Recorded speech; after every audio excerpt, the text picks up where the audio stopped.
world's greatest cities attract visitors by the millions, soft targets for the waiting scammers. I'm Conor Woodman. I've travelled the globe writing about all kinds of trade, and now I'm investigating the tourist trade. The guidebooks will tell you exactly what to see, but there's one thing they don't tell you. It's a chapter the thieves don't want written. Using hidden cameras, I'll uncover the scams that are every tourist's nightmare. I want to see what she does, and I want to see how she does it. Sorry? The guy's blocking the door. I'll meet the scammers, befriend them, and learn the tricks of the trade. Got to be joking. Yes. 6 times what you charged me to get out there. I get scammed, so you don't have to.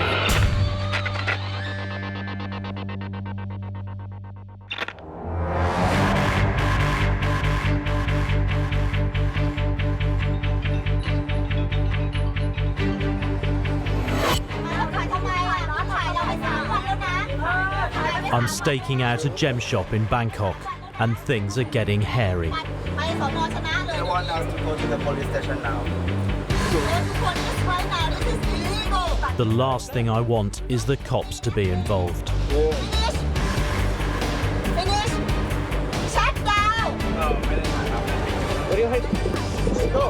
It's hard to believe that all this started 4 days ago with a $2 tuk-tuk ride.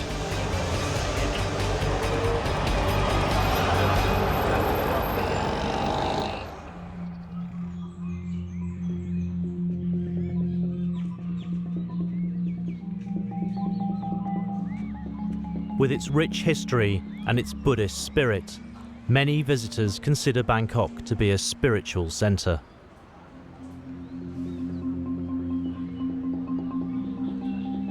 But the city's religious temples only tell part of Bangkok's story.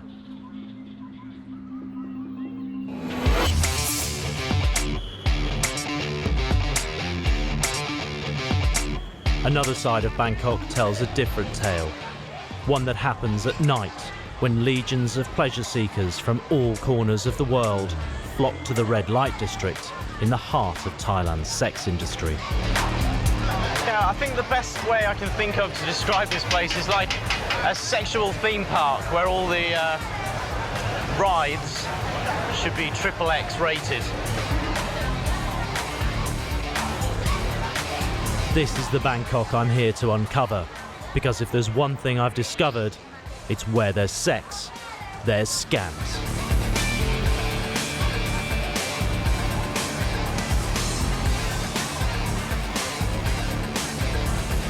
I'm joining forces with Jim, an expat who knows his way around the red light district. If we're going to get into any trouble, this will be the place. How would you feel about going in undercover? Yeah, we can do that. I mean, I'm wearing a hidden camera now. We put a hidden camera on you. Down here, the cameraman will be coming in with us with another secret camera on as well. Yeah. Hopefully we won't get into any serious trouble, but... we'll get into some trouble, I think. Well, Van, are we happy we can get Jim rigged up? Yeah. Well, let's get you rigged up with a camera. Okay. And a microphone. Yeah.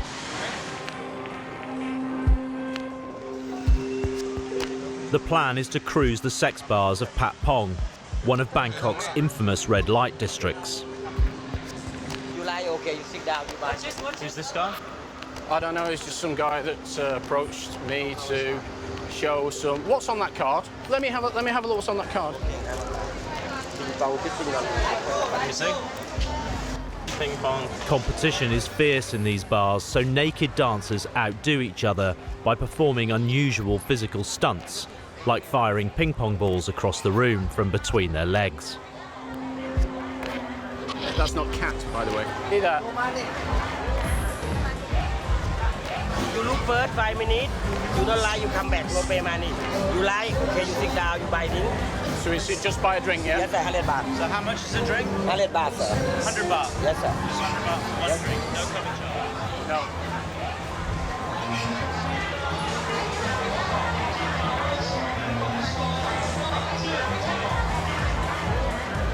As soon as we're seated, 3 drinks arrive at our table. What are these? Did we order these? No, we didn't order those. 3 beers are served without us asking, but at 100 baht each, that's only $9 US, so why not? Cheers. Cheers, chaps. Before we get to the 5-minute deadline, we decide to settle the tab and get out. Hang on, what? Slowly come down.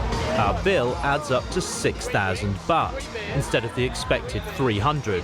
That's $200 instead of 10. 3 drinks, 300. 300. You say outside, you say 1 drink, 100. 100. 1 drink. You go outside area, never have 100. You say 100 for 1 drink. You say 100 for 1 drink. 100 for each. The manager's getting aggressive.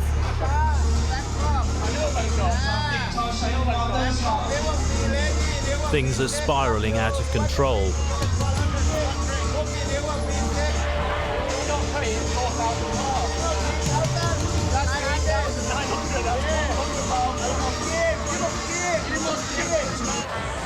I have a better idea.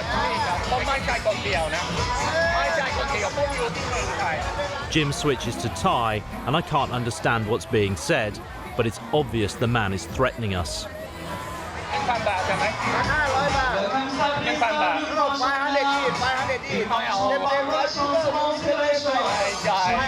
each. $30, but only after the manager realizes he's not really dealing with the average tourist. We got properly scammed. We're not going to that place again. No. These people, they have one-time customers. Yeah, which is why he's trying to milk you for every penny he can get out of you, because he knows you'll never come back. Every penny, because you'll never go back in there. Yeah, unless you're really into ping pong. Look, he kept pointing at the corner and saying something in Thai which I didn't understand. I was saying if you don't pay, you'll be sleeping here tonight on the floor over there.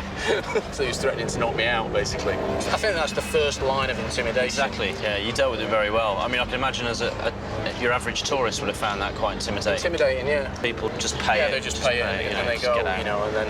You're $200 down. $200 down, and you think Thailand's horrible. Yeah.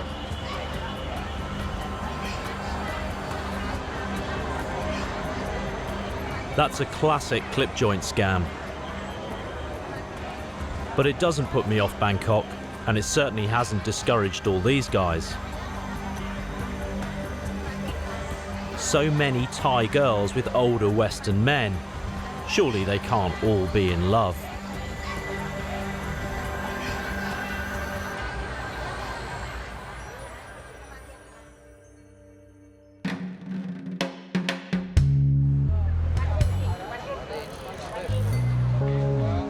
Bangkok's main attractions are packed with tourists, so that's where the rip-off artists will be operating. I'm going to explore the area around the Grand Palace today and see what kind of trouble I can get into.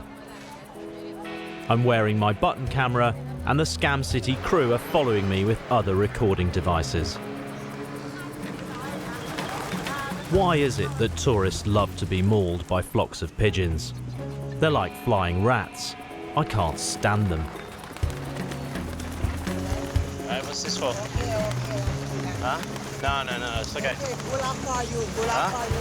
No, I don't. I'm not a big fan of pigeons, to be honest. Wait, whoa, what are you doing?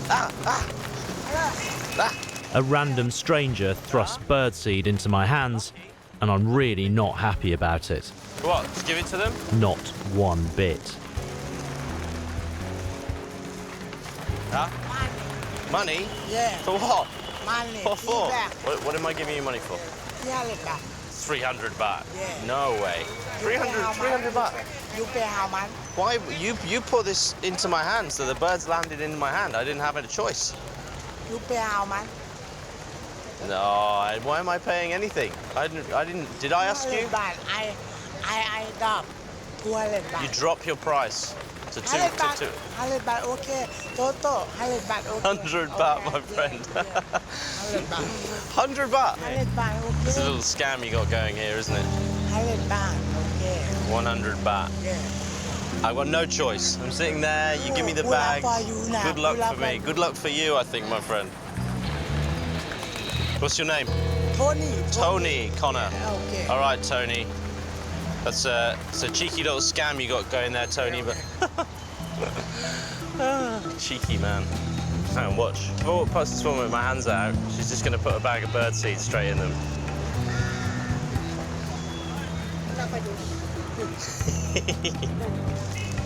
Well, my mother always told me not to accept things from strangers. As of now, I should be walking around Thailand like this. As far as rip-offs go, the bird scam is low on the list. I'm sure that Bangkok has better scams to offer than this. Last night has left me thinking that some of the women of Bangkok have a few tricks up their sleeves.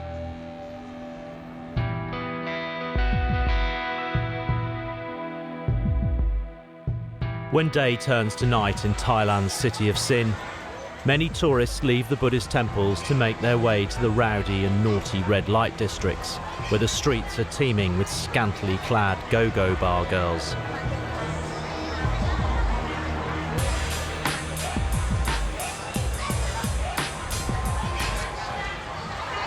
Just sitting here having a beer, and I've noticed there's a lot of girls going and coming from that internet cafe behind me. There's definitely something fishy going on in there. I'm going to grab a seat at one of the computers and do a little spying.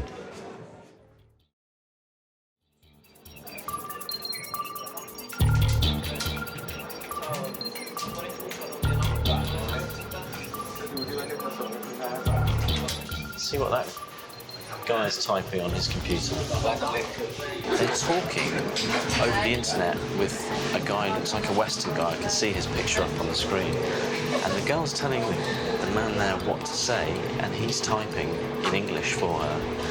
It's some of the stuff that he's writing is quite interesting. The girl is asking the man for money.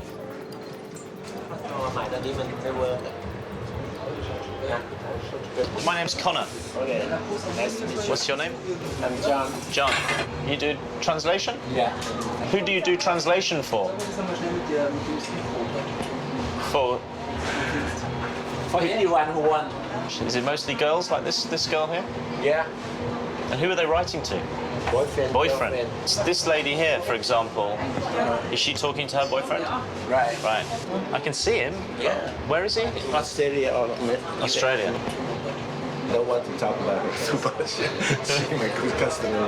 Right. I don't want to be interviewed. John is being tight-lipped about the correspondence between Thai girls and their foreign boyfriends.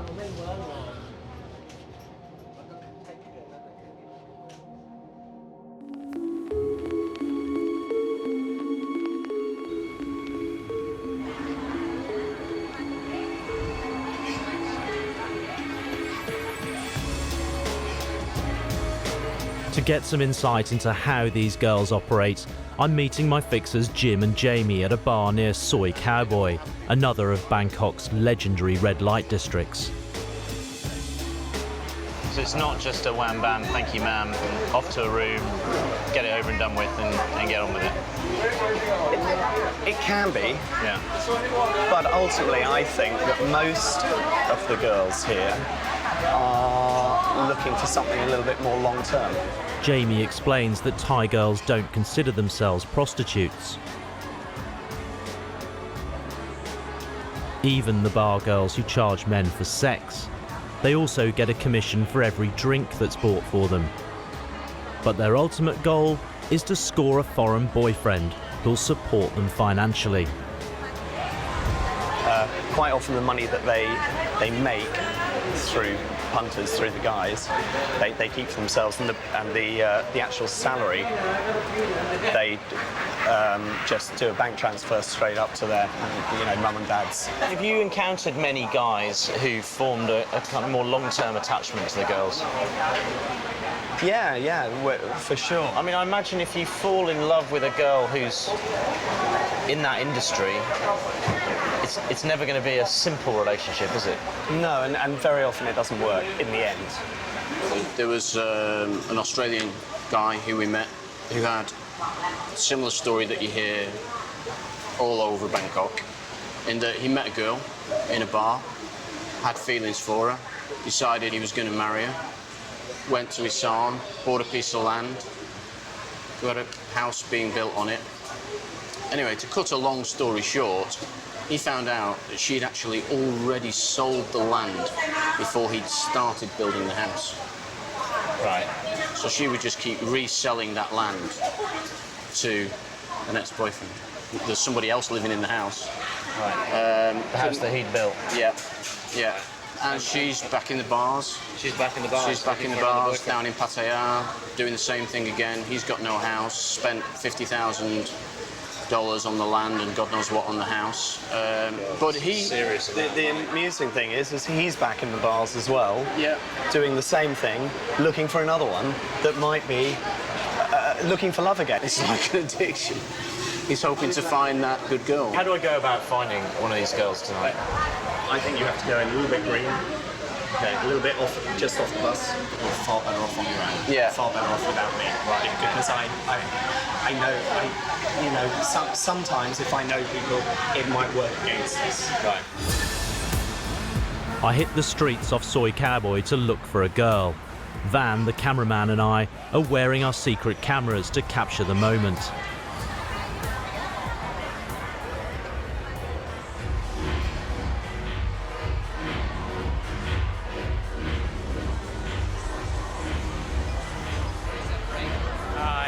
We get lucky pretty quickly.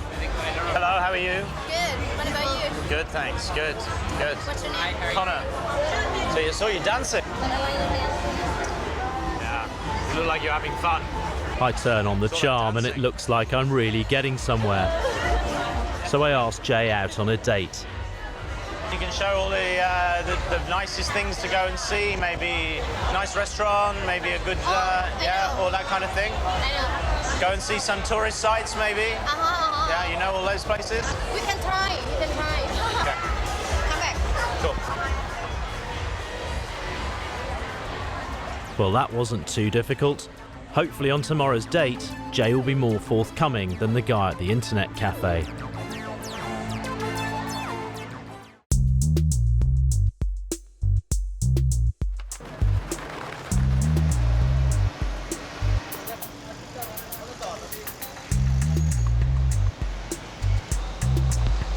Well, I'm just waiting for Jay, the bar girl I met in the bar last night.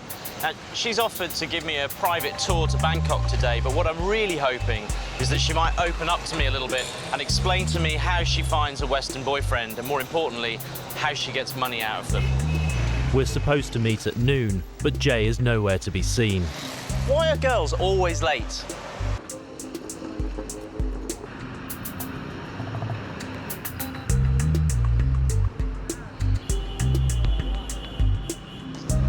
Well, I'm sorry to say it, but it looks as though Jay's not going to turn up today. Which is very disappointing. I can't let the day go to waste, so I'm going to Wat Po, one of Bangkok's famous temples. In my experience, historic sites are often full of false guides. Rogue operators that offer their services as tour guides but really have other agendas. I'm going to be posing as a tourist. I've got my map. I'll be filming everything with my secret button camera, and the crew are going to be following me with hidden cameras. Let's see what happens. Immediately, I'm approached. Are you going? We're going to Wat Po. Today, you don't know, today in the Buddha day. Today's Buddha Day. Yeah. Open for Never heard of afternoon, Buddha Day for before. afternoon, for the... He informs me the temple's closed all morning because of a Thai holiday and recommends I hop on a tuk-tuk to see another temple called the Black Buddha. Kilometer. You take the tuk-tuk. You been the export center? Export centre, no. Oh, very nice. Really? Yeah. What do they do there? It's shipping. Export center. Export centre for what kind of stuff? Shopping. But sounds really good. I need to get my bag Where? from my friend. He's having lunch. You don't go now? No, I need my bag. You take a tuk-tuk and then come back. No, I need to get my bag before I go. Where back? Where go? But he certainly doesn't want to take no for an answer. Yeah, okay. A bit heavy. I finally give that guy the slip, and then another one talks to me. What Po? It's down that way, is it? Too early. Monk praying. Oh, the monks are praying. This guy has another pitch. A different story to the last one. Right. We have to go meet our friend, but we come back. Hi, bye. I give him the brush off, and a third guy approaches me with yet another story. Now the to visit Thai people, they are pray the Buddha. People are praying. Thai people. Oh, no. Buddha Day, praying monks, closed temple. They can't all be true. Come find you. Okay.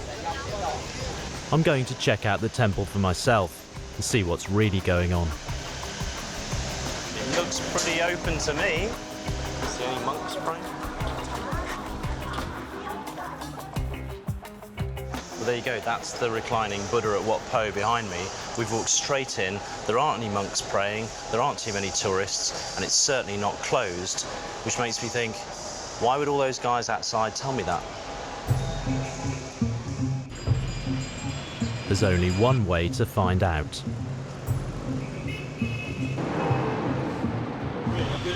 I got my bag. Oh, my bag. Yeah, I got my bag. Hey, tuk-tuk. Yeah, he wait for you. Oh, good. It's already hot. My driver is going to follow the route mapped out by the guy who lied to me about the temple being closed. Mangosteen.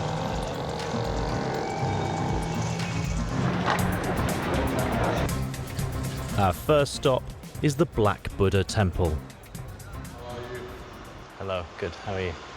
The Black Buddha, that is made of black sapphire. Black sapphire. Wow. I didn't even know there was such a thing. Okay. Do you work here? No, No. You just. I was the Buddhist monk here. You were a Buddhist monk. Wow. 3 months, but that 28 years ago, before I went to America. I've been working for United Nations for 16 years. Oh, for the So United Nations you worked. I've been in many countries. What did you do for the United Nations? Economics part. Economics. Right. But nowadays, I work for Royal Thai Embassy. We're in the soap business. So, and you contract in Thailand? Or? We have a conference. And then today is one day to do some sightseeing. And then tomorrow we go home. May I ask you something? Yeah. You been export center? No, not yet, no. Why don't you go there? Is it good? No, the best. Is it? The best. Black Buddha. That's the third time today someone has told me to go to the Thai Export Centre. Do all these guys work together? They're not open for public normally. Oh, okay. They export Thai jewelry, mostly blue sapphire. But come to the point. Why? They open promotion 7 days a year. Last day today, no tax. And they give 30% discount. Just today? Yes, last day today. Yeah. And you know what the best to buy? Blue sapphire. Okay. Because blue sapphire mean good luck, long life, and long love. There's no time to waste. My new friend instructs my tuk-tuk driver to take me directly to the export centre. And who wouldn't take advice from a former UN economist?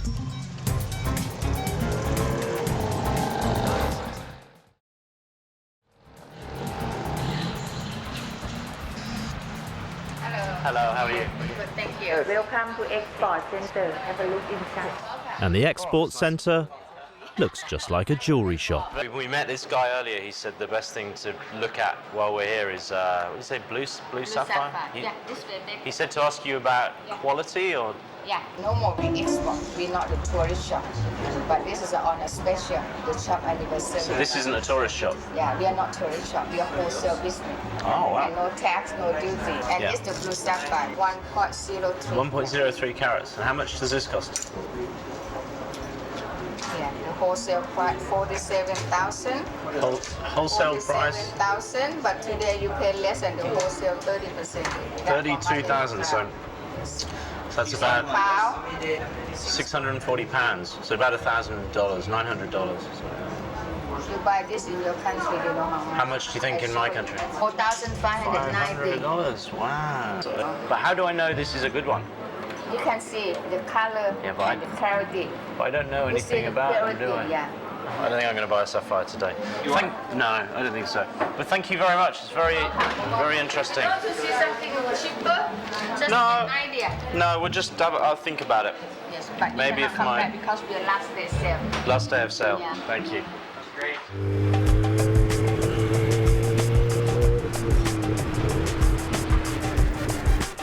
All this has got me thinking, The guys at Wat Ho and the man at the Black Buddha directed me to the same jewellery store.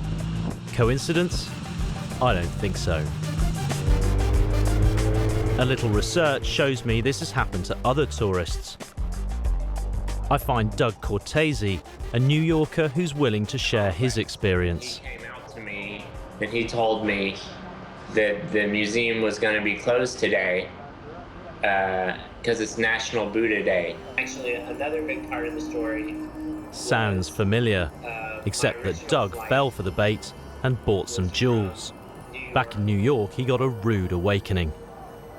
First day I went down to the Diamond District. I walked in a store and I'm like, I want to sell these rings. What can I get for them? And the guy gave me a price, like, I'll give you 200 or 300 a ring or something like that. And I'm like, you're scamming me, because I know people in New York get scammed all the time. So I didn't. Doug's rings were actually worth half the amount he paid for them in Thailand, but of course he'd been told they were worth much, much more. I went to 2 or 3 jewelry guys and I still didn't believe that they were worth whatever they said they were. That's how good they were. But the other half of me, honestly, in a sense, is very congratulatory for them for like being able to pull it off. And I think you're pulling it off all the time. Wait. He is the reason why we make this show. But what I really like about him is that he can appreciate there's something really clever and sophisticated about that scam that made him fall for it. And that is what I want to get to the bottom of. Tomorrow I'm going to look for the former UN economist at the Black Buddha temple, the one who delivered the long pitch about the gem shop. If anyone can explain the inner workings of this scam, it'll be him.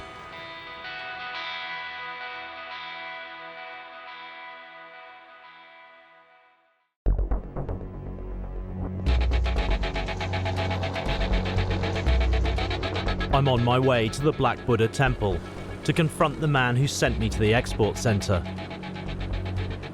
Let's see what he has to say about all the things I learned from my Skype call with Doug Cortese.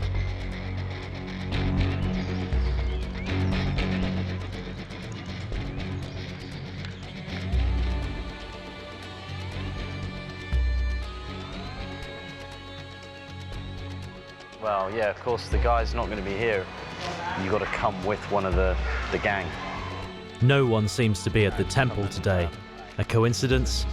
Or do the scammers have their guards up? Because we're not in... What do you want? Huh? You like to see the people cheating tourists, something like that at the temple, right? You think... I saw you see some tuk-tuk like that, yeah? There are also many temples the same. Lots of temples. Lost temple. Right. I tell you straight. I tell you exactly. This is my business. Yeah. Yeah.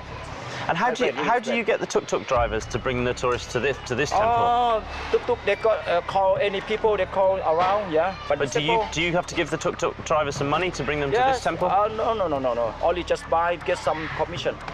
Like a salesman, you know salesman? So you wait here in the temple, and when the tourists come, you tell them. Just tell you want to see the temple, see Buddha, and also if you like shopping. So you think all the shops have people in all the temples? All the shop, yeah. Big shop, big gems jewelry, also tailor, also a lot. I tell you, I saw you looking for that. There are many. Do you think the tourists know it's going on? They know. Sometimes they know also sometimes, but they buy. Why not? Yeah. You understand what I mean? But if you do like this, you get trouble for me. Would you explain this to us on camera? No, I cannot do that. You can't do it? No, I want to show off. I want to be a show, and any shop must be brave to me. Hey, you crazy man, hit to me that.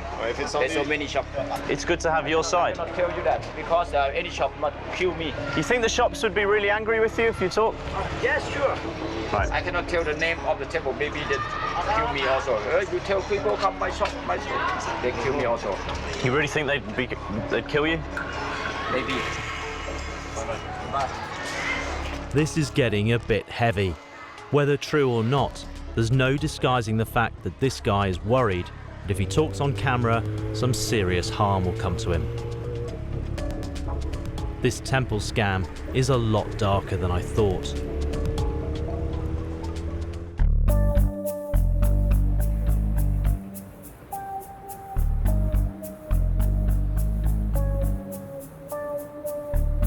Bangkok's proving to be a bit of a hard nut to crack. Today's been a little bit discouraging. So I go up to the bar on the roof of my hotel for a beer. And there, I spot a girl sitting alone. I decide to go for it. Maybe she could be a lead into the Thai bar girl scam. Hello. Hi, do you mind if I sit? Hey, cheers. How are you? Fine. I'm Connor. Yeah. You? Tawan. Dewan. Hi, nice to meet you. What a beautiful place. Yes, but it's okay. Yeah, so can I get you a drink? Yes. Yeah? Get 2 Mai Tais, please. How old are you, Dewan? 24. 24? Yes. Okay. And what do you like to do? I still study. You're studying? Yes, I study marketing university. Okay. Okay, well, here's to good studies. Okay. Cheers. You ever have a foreign boyfriend? Okay. Yeah? Little? Or maybe you'd like a new one from the UK? Yeah? Perhaps? Yes. I'm looking for someone to maybe show me around a little bit. Show me Bangkok? Yes. Maybe show me around some of the sites. You think you could do that? Yes. Yeah? Yeah. Would you meet me? Would you maybe come on a date with me tomorrow? Tomorrow? Tomorrow? Okay. Daytime? Okay, Daytime? Yes, you can. Okay. Yeah? My plan for tomorrow's date with Tawan is to let her believe there's a potential long-term romance for us, then flip her and convince her to talk on camera about her foreign boyfriends, assuming of course she has any.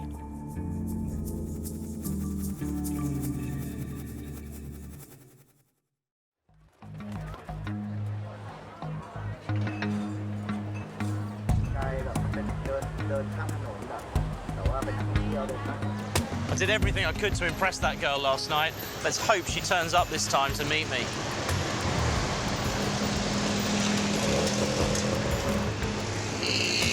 Hello! How are you? I'm fine. Oh, nice to see you. Yeah, you want some fruit? 10 baht, 20. 20. Yes. Okay, thank you. Okay. Good. Yeah, tasty. Okay. Okay. What's it called? Street food, flower stalls, it's all very romantic. Now for the moment of truth. Okay, so there's a few things that I just need to explain to you. The real reason that I'm here in Bangkok is that I'm making a film here. Okay? I'm making a film about lots of the things that go on here in Bangkok. And one of the things I would like to talk to you about, if you don't mind being in the film, is about some of the girls in Bangkok. Now, don't get spooked, but there's a guy hiding behind the cars over there who's filming us right now. Tawan's not saying much, but she stays put. I think I've just hooked my girl. Now, what I'd like to do is, I know you've told me some of this stuff off camera, but what I'd like to do is actually sit down with you, and maybe I can do like an interview with you and ask you a few questions with a big camera. Okay. And I'd talk to you a little bit maybe about some of your foreign boyfriends. Yeah. Okay? Okay. Is that okay? Yeah, You sure? Okay, okay. Little bit, okay. Okay, brilliant. We take a boat ride along the Chao Phraya River to a quiet location away from all the city chaos. Do you ever have a foreign boyfriend? Yes, I have 3. You have 3? Yes. At the same time? Yeah. Okay. Why 3? One is not enough? Not. You're greedy. Do you worry that they might meet each other? No. No?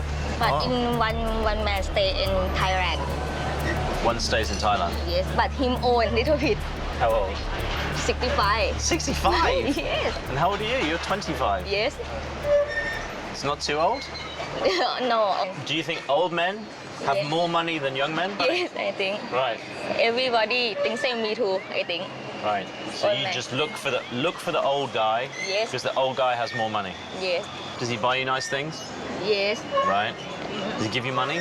Yes. How much? For 1 month. For 1 month, yeah? 40,000. 40,000 baht for 1 month? Yes. For just one boyfriend? Yes. Okay, that's good. But then, what about the other boyfriend? The other boyfriend pays you too, as well? Yeah, sometimes when I have problem in my family. What sort of problems do you have in your family? About maybe my university, my mom she's sick. About my home, some month I cannot find money. Right. Maybe, yes. So then, if you can't find money, you tell him you have a problem? Yes. So how much can you make from your 3 boyfriends together? Get about 80,000. But usually 80,000. That's Yeah. like nearly 3,000. Somehow. That's nearly $3,000 yes. US. And why are they giving you money? I don't know him. Maybe him like me. I think. For take care of me because him don't want I work at bar. He doesn't want you to work in the bar. Yes. So he wants you all for himself. Yes. But he doesn't know about the other 2 boyfriends. No. Secret. You don't think that's bad? No. No? It's your livelihood. Yes. Yeah. Okay. Right. I hope you don't get caught. No. You'll be in big trouble. Yes, Ilya. 3 men, 80,000 baht per month. Interesting way to fund university. So even though she's sweet and delightful, there's no disguising that this is prostitution. But Tuan seems comfortable with the ethics of her situation. I'm feeling lucky after my meet with Tuan, so I'm going back to the Black Buddha temple. Let's see if my luck holds. Come back again. How are you? Oh. Nice to see you. Do you mind if I ask you a couple of questions? You know, you sent me to the shop. We went there. It's a good shop. We didn't buy anything there. The thing is that when I went to go to Wat Po, there was another guy there, and he told me Wat Po was closed. I recount the sequence of events that brought me to this temple and our chance encounter. But my friend is clearly not happy with where this is going. Is because I have an idea that maybe you have some business with the Thai Export Centre. Me? Yeah, you. No way. Really? No? I don't know them. So what's your business here then? No, not my business. Your business is not here? No, So you... I come to visit, sit down here, relax. I'm sure you do just come here and sit down and relax. At the same time, you recommend to tourists that they go to the Thai Export Centre. If I met, But why always the Thai Export Centre if there's nothing in it for you? it's good place because I bought something from there. Do you own a stake in the Diamond and Sapphire shop? Me, the owner? No way. Part owner? No, Come on, you can tell me. no. You can tell me if there's Nothing.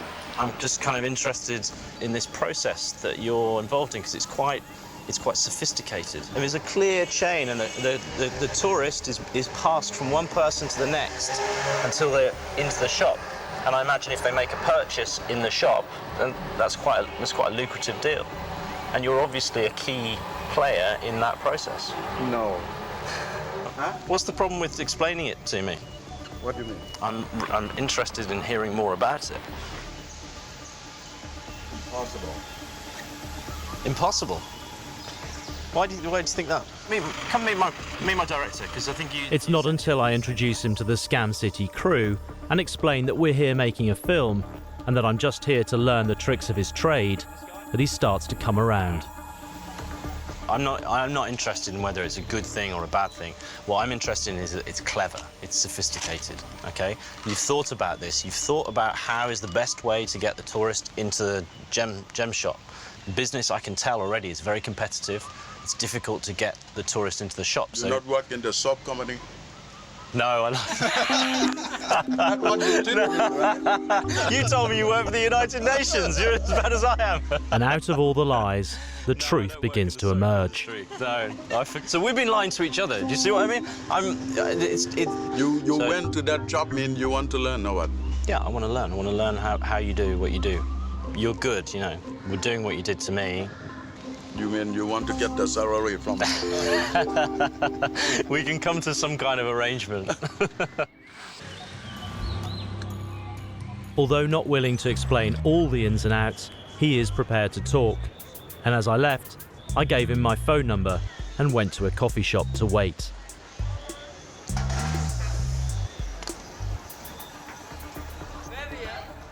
Thank you.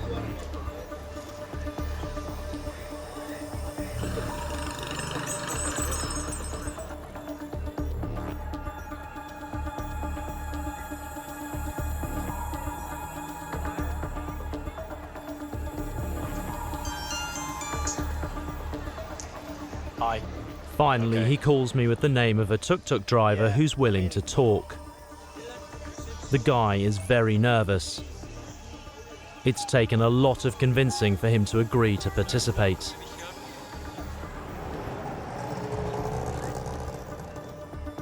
Do you find tourists at Wat Po, Grand Palace? Yes. Tourist sites? Yes. Yes? Yes. And are you involved sometimes in taking tourists to the gem store, tailor store? Many times. Many times? Yes. Right. Who is the organizer of the Yeah. tuk-tuks at the Grand Palace and the Yes. Wat Po? Is there a boss? Is there a boss? Is there a big man? ระบบมันเป็นยังไงคะของเดี๋ยวเตรียมตัวครับเดี๋ยวขอรับโทรศัพท์แป๊บนึงฮัลโหลครับอยู่กำลังถ่ายรายการนี้อยู่กำลังถ่ายหนังอยู่ Who was that on the telephone? My boss Your boss? Yeah. Okay. This. Yeah. So this is the boss of the gang of Yeah, the tuk-tuks yes. that work at the Wat Po. So we need to do this quickly. Yes. Okay. So what I want to know is how does the deal work with the tuk-tuk driver? Yes. And the man at Wat Po that puts the tourist in the tuk-tuks? For some customer he buy right in the export center. Yeah. The tuk-tuk get the commission about 15% and 20%. So 15 and 20% Yes. of the purchase. Okay. If not buy, he give for the gasoline coupon.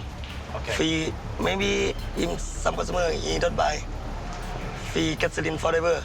Right. So you always get the gasoline. Yeah. Purchase, you get And 15%. maybe some customer he buy. Free commission about 15 and 70%. Okay. To be a tuk-tuk driver at Wat Po is a good place because many tourists. Yeah. So is that controlled by the gang? Is it only that gang that can work at Wat Po? Yeah. You have to be in the gang? Yeah. Yeah. And so now that's your boss of the gang Yes. telling you Yes. what? Don't do the interview? Yes. Right. Why does he not want you to talk to me? I don't know. Why is it such a secret? อาจจะบทลงโทษนิดหน่อยมั้งลงโทษลูกปืนมั้ง He said that possibly that if the gang finds out, you maybe get killed, get shot. They'd kill you for talking to me? Maybe. Because they don't want anybody to find out this business? Yes. So it must be a lot of money that you're making for it to be that important. Yes. How much can a tuk-tuk driver make in a week? For 1 week. Yeah. 30 and 40,000 baht. $1,000 to $1,500 for 1 week. Yes. In high season, that's a lot of money for a tuk-tuk driver. Yes. So you're making more money than most ordinary tuk-tuk drivers. Yes. Yes. Because you're in the gang? Because No, you can because work at I'm Wat Po? working for him, right? You know what I mean? I work for him. Right. He pay for me everything. If some police touch me, he pay for me. If the police touch you? Yeah. So you're paying him protection? Yeah. He pay for police for me. Okay. How does the boss Because I make money? take for the customer to him, right? You take the customer to him? Yes. Oh, so is the boss owns the jewelry shop? Yeah.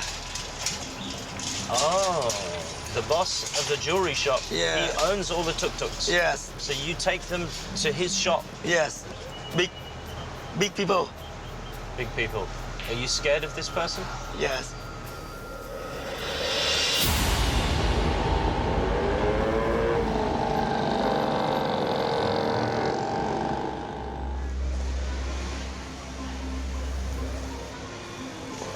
That guy was pretty nervous about talking to me, and you can kind of see why, because if what he's saying is true, then this whole tuk-tuk scam is a lot more organised than I thought it was. Who would think that a small-time scam on a $2 tuk-tuk ride could be part of a racket where the players are afraid for their lives?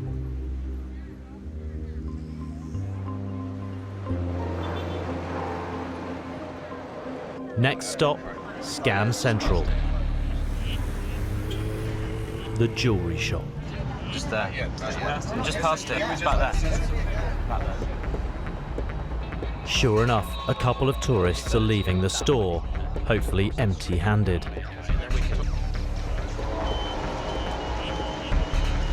The Scam City crew sets up the camera from a safe distance as I talk to my fixer about our confrontation. 11, okay. How do you think they're going to react? How do you think the store will react? The jewelry? I don't know.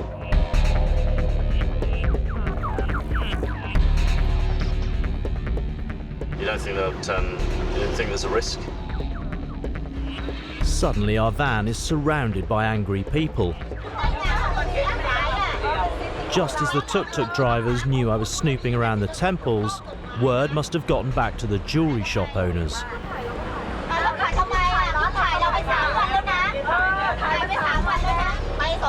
They want us to go to the police station now.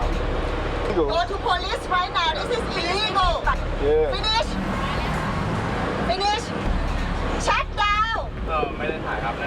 What do you hide? Can I just go? Let's just go. The Scam City crew and I get out of there before the police turn up. If what the tuk-tuk driver told me is true about his boss protecting him from police intervention, then there's a good chance the cops wouldn't be on our side.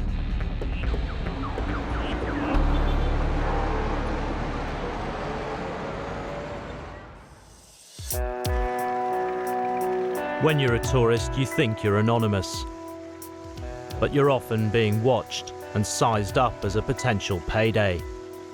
This is how the good scammer makes a living.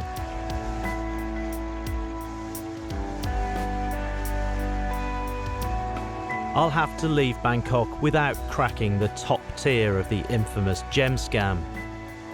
There's a lot of money at stake, and the players guard their game literally with their lives.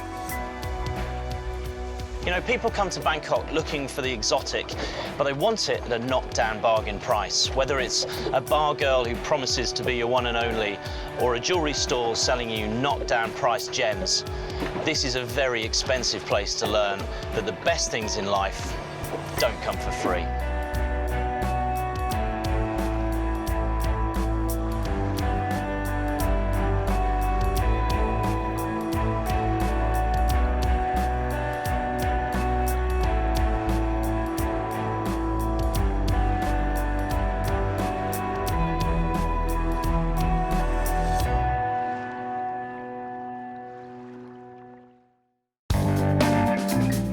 The world's greatest cities attract visitors by the millions, soft targets for the waiting scammers. I'm Conor Woodman. I've travelled the globe writing about all kinds of trade, and now I'm investigating the tourist trail. The guidebooks will tell you exactly what to see, but there's one thing they don't tell you. It's a chapter the thieves don't want written. Using hidden cameras, I'll uncover the scams that are every tourist's nightmare. I want to see what she does, and I want to see how she does it. The guy's blocking the door. I'll meet the scammers, befriend them, and learn the tricks of the trade. Got to be joking. 6 times what you charged me to get out there. I get scammed, so you don't have to.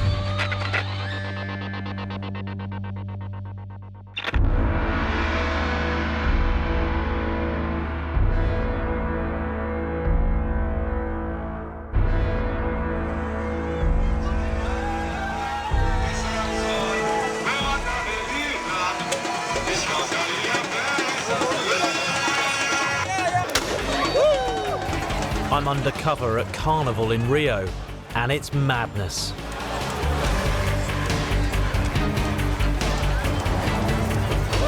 I've been swamped by partygoers, and it feels like everyone has their eye on my wallet. You can hear the guys behind her as she's talking about how to take it.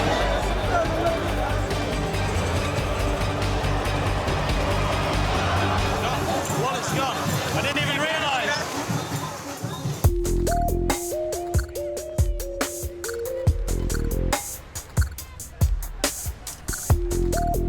Rio is the most visited city in the Southern Hemisphere. For 4 days every February or March, 5 million people descend on the city for what has become one of the biggest parties in the world, Carnival. Despite the authorities' efforts to police the festivities, it remains a real magnet for street criminals.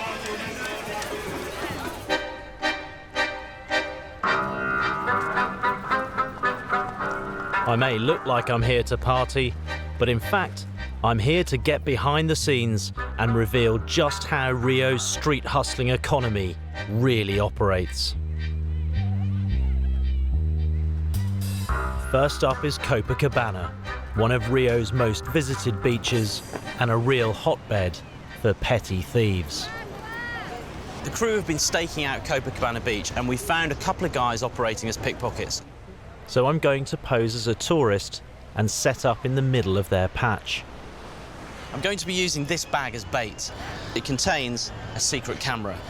I'm also going to be filming them from a pair of sunglasses that contains another secret camera. Let's go and catch a thief.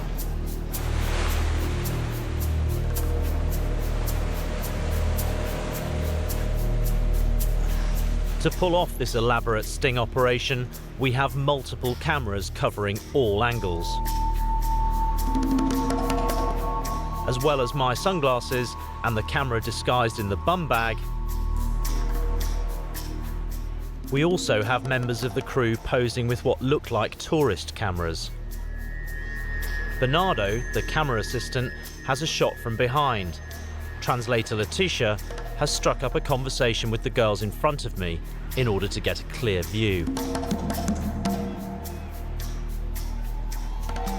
And it's not long before we're in business. Sorry. Hello? Look for me.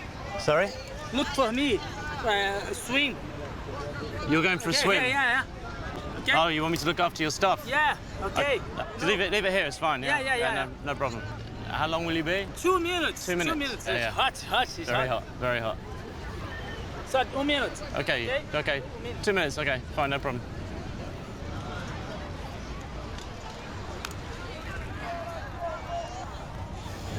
Yeah, my bag's gone. It's convenient. I was caught completely unaware, but luckily the 5 cameras missed nothing. Here's what happened. Pickpocket number 1 comes up and gains my trust. Whilst he distracts me, pickpocket number 2 approaches from behind and is caught red-handed on hidden cameras, stealing my bag.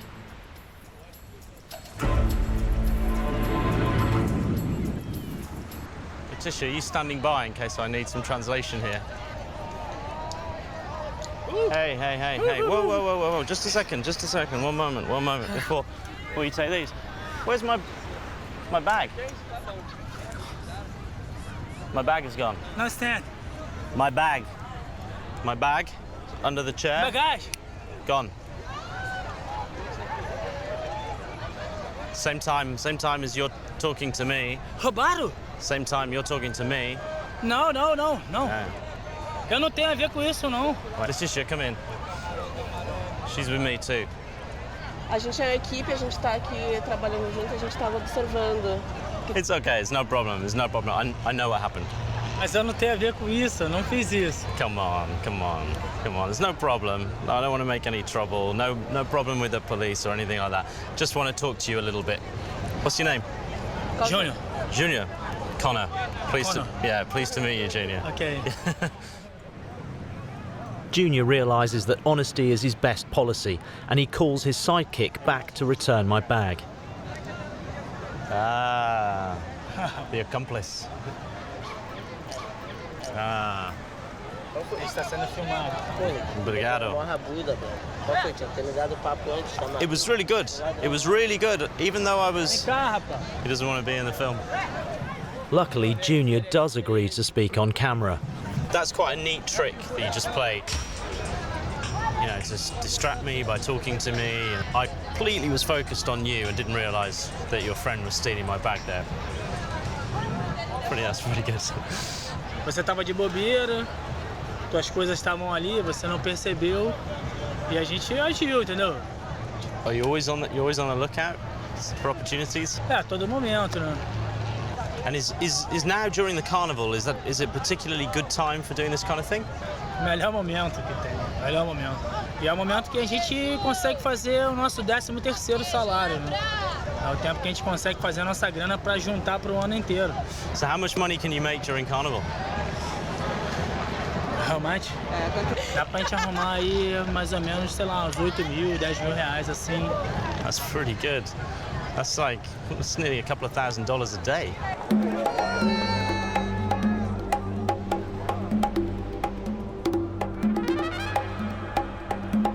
As a skilled operator, Junior has various tricks up his sleeve. Using me as an accomplice, he agrees to show me another of his well-honed techniques. Yeah, spotted a bag? Yeah. Okay. To demo the scam, we're using 2 crew members to sit in as unsuspecting tourists. You've seen a bag behind you. Sim, tá certo. Right. Once the bag has been spotted, the operation begins. Eu olho as suas costas, Fine. você olha as minhas. Vou cavar o buraco. Look for me. I'm looking. As the lookout, my responsibility is to pick the opportune moment to take the bag. Go. It's essential to move fast.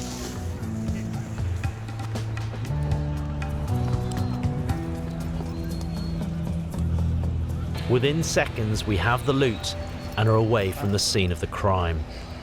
How many bags do you think are buried under Copacabana Beach? Se tivesse ainda, não tivesse mais esse trator que revira a areia, eu acho que ia ter mais que, sei lá, uns 200 cemitérios de bolsas aí.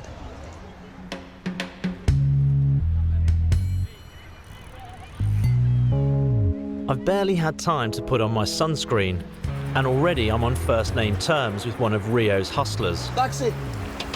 Taxi! Taxi! It can't always be this easy, can it? Olá! Olá. Tudo bem? Tudo bem. Primeira vez em Rio? First time carnival. First time. First time carnival. Yeah. Oh, Deus. No meio da rua. It's crazy, huh? Yeah. Louco, crazy. Yeah. Most cities I've been to have some form of taxi trick. My guess is Rio will be no exception. Pão de açúcar. Ah, the Sugarloaf Mountain. Yeah. Bonito, né? Yeah. Very beautiful. Very beautiful. What else in Rio? Woman. Women. It's beautiful women. Beautiful women. The best woman in the world, no? Okay. Best? You think so? I'm taking a short ride along the beach, and it shouldn't cost more than 20 reals, or $10. How much is that? 6 hours. Yeah, there you go. Okay, so.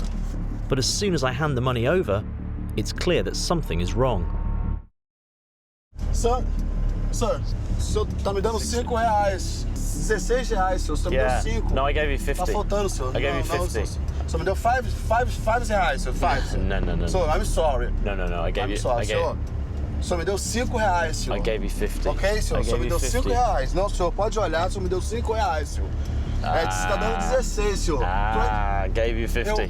O senhor me deu 5 reais, senhor. 5 é 5 reais. My friend, 5 reais. my friend. I gave you 50.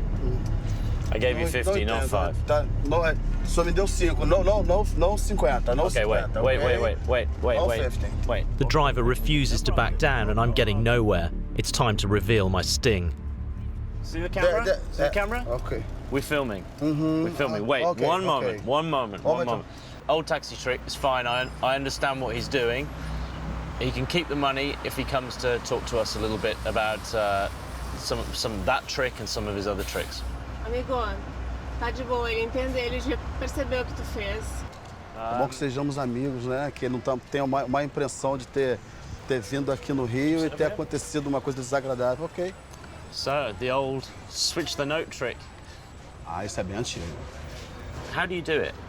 Eu tenho já as notas preparadas, ela de certa forma no meu bolso ou debaixo da minha perna.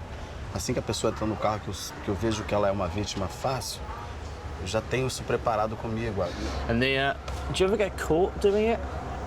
Pode ser que sim, mas quando a gente percebe na pessoa que tem a possibilidade de fazer isso, é 100% seguro.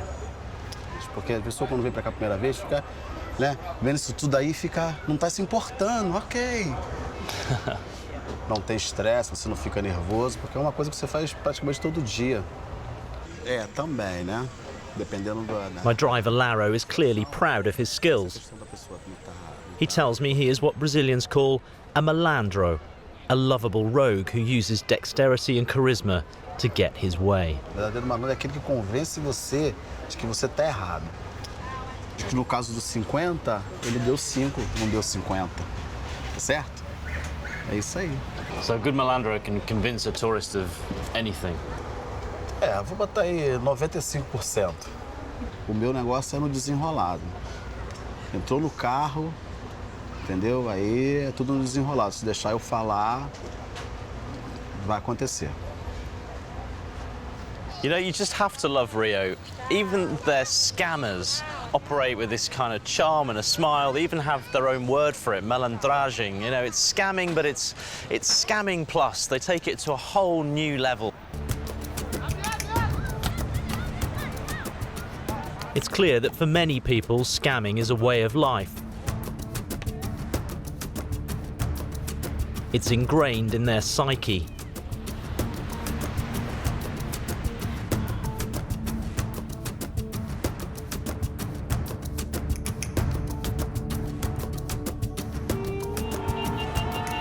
Night falls. It's time to leave the beach and head to the birthplace of the malandro, Lapa.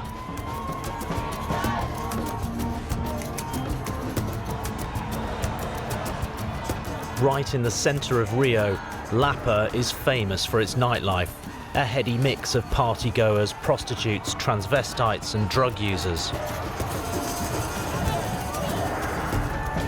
It's the old bohemian heart of Rio and a real playground for sinners, where it's said anything can happen. Hi, beer for me. Parlo inglês. Don't speak English? No. No, you just want me to buy you a drink. Drink, vem, compra pra mim aqui. Vem beber. Dai. Yeah, I'll buy you a drink. What do you want? Faz uma caipirinha aqui pra mim, por favor. You get one for me too. Ah? And one for me too. Fazer só uma, tá? Metade. Bem perdido. Tá bem, né? Should I do two? Não. Why not? Two. Não, só uma. It's not long before I make a new friend. This girl seems pretty insistent, but I'm not keen to share a drink with a total stranger. What are you having? Beer. Beer? Yeah. Okay, a beer. Carnaval, querido. Não? No, it's good. It's good. Good, It's good. né? Yeah, it's good. Olha como eu sou bonita. Gostou? Apertadinho aqui. No, it's fine. Depois você vai pra onde? I'm not telling you. Ai, não posso saber esse segredo, não. A gente pode ir pra outro lugar reservado. Prostituta. Oh, okay. Is it only for tourists? Turistas e brasileiros. She's certainly forthcoming. Junior, the beach hustler, told me about prostitutes spiking drinks with a drug they call Goodnight Cinderella. I wonder if that's why she wanted to share a drink with me. There's only one way to find out. How does it work? Como é que faz? É um remédio de dormir forte que bota no seu copo aí, querido. Você toma, dorme, acorda só 2 dias depois. Sem nada. Até a virgindade vai embora. Right. If you put it in my drink now, how long does it take before I start to feel, you know, woozy and fall asleep? 15 minutos. Okay, so you have to rob me here in the street? Não, depois que eu te desse, você ia ficar, você já não ia ter mais noção do que eu tava fazendo, aí eu já te levava para um hotel, pegava seu número do cofre, pegava tudo e roubava e ia embora. I can't believe what I'm hearing. This is an extraordinary confession. Do you have some on you now? É, tu quer? Deixa eu segurar pra você. No. Thanks. I'm keeping this one very close. Eu vou botar o remédio. Não, pai, depois comer o rabo dele. Well, it was really nice meeting you. And I'm glad I bought you a drink and you didn't buy me a drink. Bye. É 3 pra casar.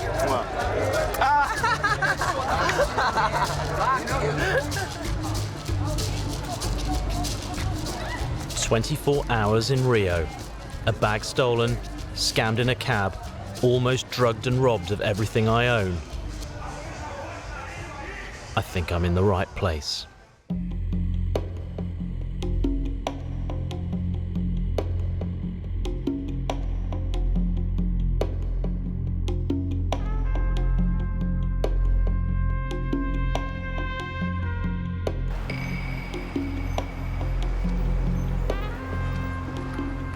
Most people come to Carnival to watch the big Samba parade, which takes place over Carnival weekend. But the parties start days before. Junior has invited me to a street party in Santa Teresa, one of Rio's oldest neighborhoods, on a hill above Lapa. So tell me a bit about this party that we're going to. Todo mundo que vem para o Brasil geralmente vem para cá. Então esse bloco surgiu já tem muito tempo e é sucesso. É uma união de classes. E assim vai juntando o playboy, o rico, o cara famoso que é ator, entendeu? Então isso é uma união de tribos, na verdade. During Carnival, the street parties, like the beaches, attract hordes of tourists and offer great work opportunities for pickpockets. I'm going to put a secret camera on you here. Okay, we put this around here. To catch a thief, we're going to use a thief. You need to keep an eye on, all right, my wallet.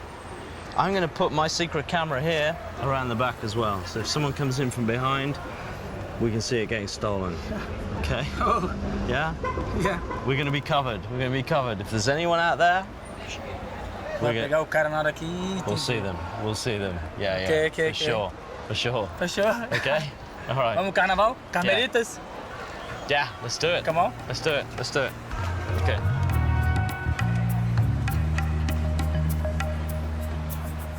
As well as Junior's and my hidden cameras, we're also accompanied by my translator, Letitia, who's carrying a camera disguised in her bag. But turning snitch in Brazil isn't a laughing matter, and we've been told to be very careful.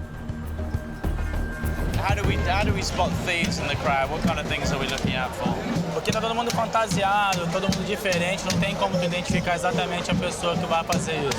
Mas acontece o tempo todo. If you were pickpocketing here, what kind of things would you be looking out for? Exatamente o que você está fazendo. Wallets in back pockets. Muita gente que não, de repente nem faz isso, mas de ver, pô, gringo e tal, aquela porra, não, vamos pegar.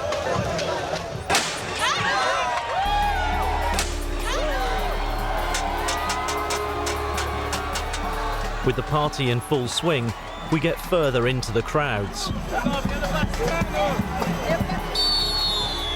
There's a surge, and we find ourselves in the middle of a mob of people.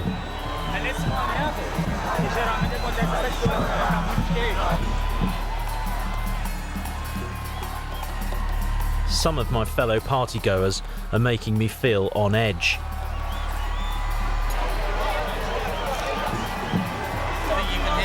Behind her actually talking about how to try to take it. Call me paranoid, but everyone looks suspicious. It's a really horrible feeling. Yeah, Carl, get out of it.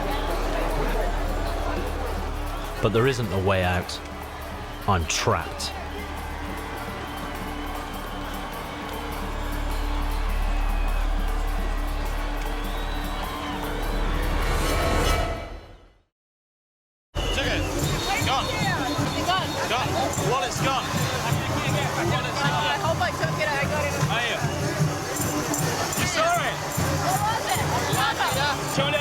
on the shelf, took all the money out of it.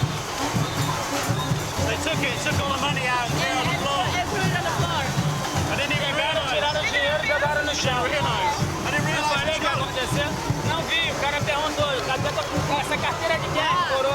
It must have happened when that whole surge of people came through. I didn't even notice. Mas é alguém que tá aqui do nosso lado que pegou e a gente nem viu.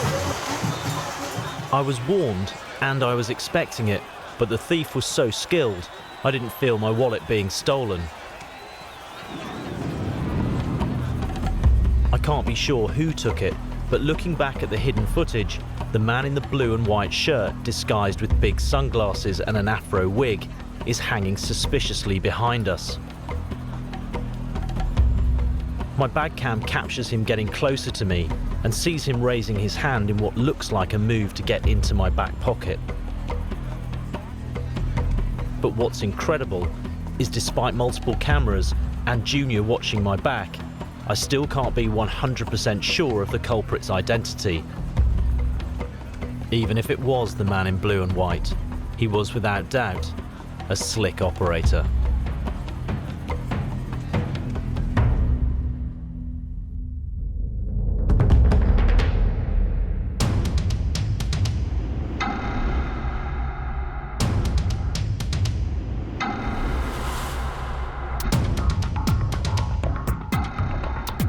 So what is it that motivates guys like Junior to become pickpockets? He lives in one of Rio's many notorious slums, Favela Tavares Basto.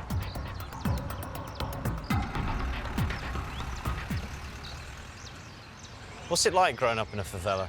Pô, o cara mora aqui numa casa dessa, com 3 irmãos, pai, mãe, tia, prima. Ele vai no médico de manhã com a mãe dele, tá todo mundo abarrotado no ônibus. E ele vê um carro do lado que saindo da garagem, de um apartamento de 1 por andar. O cara com um carro, uma pessoa no carro, sabe? Isso vai te causando revolta, isso vai acabar te fazendo partir pro lado errado, né? Perder a razão. Saúde. Saúde. Saúde. Eu adolescente, estudando, fazendo as coisas certas, passando de ano. Pô, aí chegando no final do ano, queria ter uma bicicleta, não tinha, entendeu? E assim vai a tua vida, acabei roubando uma e foi se tornando grande a história, entendeu? Isso é um vício. A adrenalina, você se sente eufórico, você quer fazer. Quando você faz, tem aquela satisfação. E a galera que tá contigo, pô, caraca, tu é sinistro, tu roubou o gringo, entendeu? É um jogo mesmo. Assim, pelo menos eu tava levando e sempre levei como um jogo. Uma hora eu tô ganhando, uma hora eu tô perdendo. E assim vai. Sure, being a pickpocket has much to do with poverty. But not everyone in the shantytown is a thief. For Junior, it's as much about the thrill.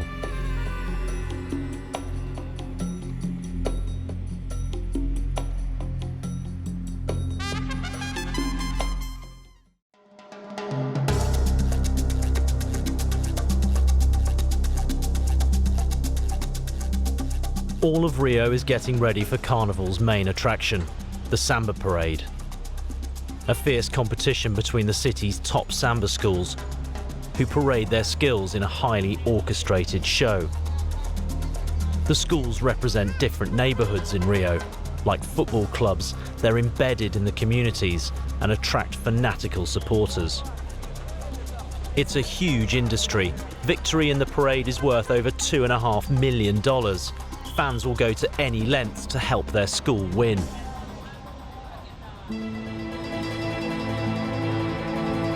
Junior has asked me to support his team, Portela, in traditional style with some good old-fashioned magic. This offers me the perfect opportunity to investigate what I suspect to be another con. Macumba is an Afro-Brazilian religion, and ceremonies are advertised all over town. I'm putting my money behind my team, but tourists looking for a supposedly authentic experience sign up for all sorts of rituals for health, love, and good luck.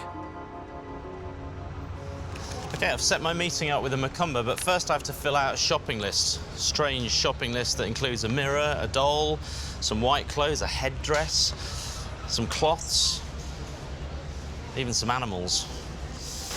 Right, let's go shopping. Aruda. Apparently, these items are all necessary to perform my ritual. I believe you. I trust you. I'm not sure what all these things are for, but I've been given the address of a Macumba market, which conveniently sells all the items on my list. How many stores do you know that sell popcorn, coffins, swords, headdress, white? Kind of spooky, that. Ah, o boneco é aquele da Oxum, né? Do you have to have some kind of commercial arrangement with the Macumbas that send customers here? Trabalho. Vários. Muitos. Muitos pais de santo. Todos os filhos deles compram tudo aqui. Yeah. É recompensado. Se a gente precisar de fazer algum trabalho, eles fazem, não cobram nada, entendeu? Oh wow, so you've got free wishes for life. É bom, né? É bom. Who are you hoping is going to win the Sambadrome competition? Salgueiro. We're on different sides then, because I'm taking all this to go and do my ritual for Portela. Não, mas eu já fiz pro Salgueiro.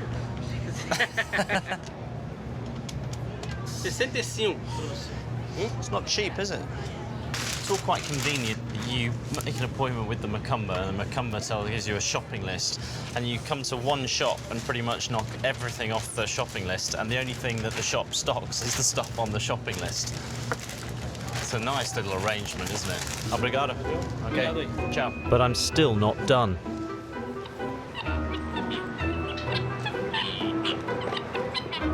All right, obrigado. Ciao. $70 later, I'm kitted out for my ritual.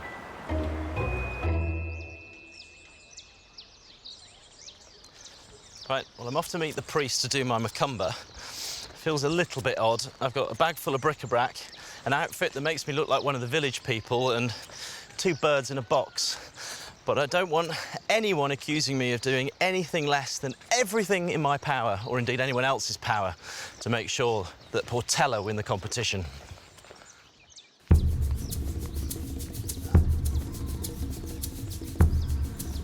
As well as the $70 I've spent on my Macumba kit, an upfront payment of $300 has secured me an appointment with a Macumba priest. A waterfall in one of Rio's national parks is our rendezvous. This is starting to feel less funny and just a bit creepy.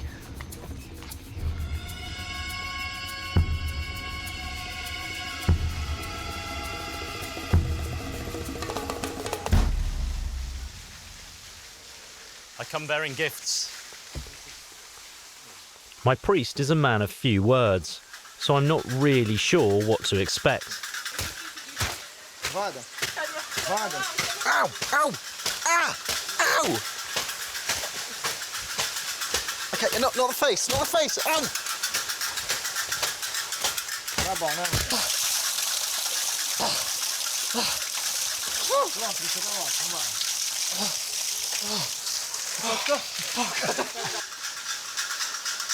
Is this the bit where we sing YMCA?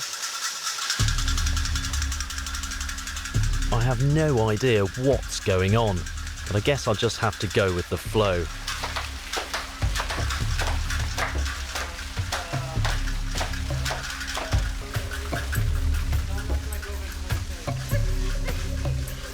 I've been beaten with a bunch of leaves, dunked in freezing water, and now I'm having a pigeon rubbed in my face. And all for just short of $400. I can't help but feel I've been taken for a bit of a ride. I've never seen anything like this before, so I'm a little bit suspicious.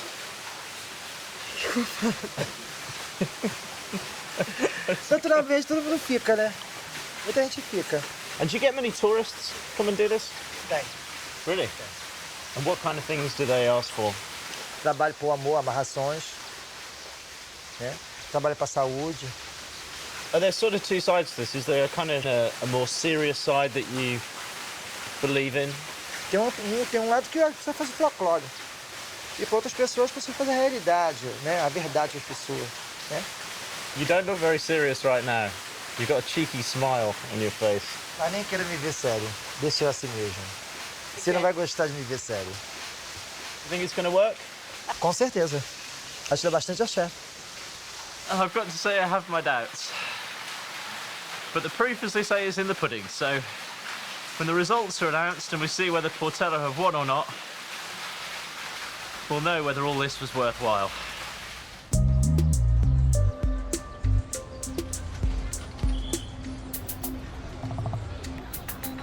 Portela are parading tonight, and tickets to the Sambadrome where the event takes place are the hottest in town. So Sector 9 is 540. What's the price of your boxes? Really? 7,500 reals. Well, I've been doing a bit of research into the cost of a ticket to go and see the Samba parade, and to say it varies would be an understatement. The cheapest price I've been quoted is $240 US. The most expensive seats in the house can go for $5,000. For the main tourist section, Sector 9, which is where most tourists go, the prices go from about $380 US up to $800 US, depending on who you speak to. They're the same tickets, just one agency charges more than twice the price of another agency. It's straightforward scalping.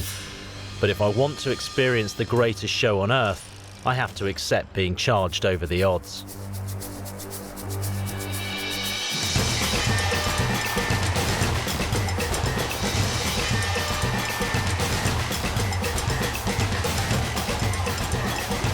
Well, here we go. This is it. Months of planning and preparation and God knows how much money have gone into tonight, the biggest party in the world. They're off. Good luck, Portela! Woo!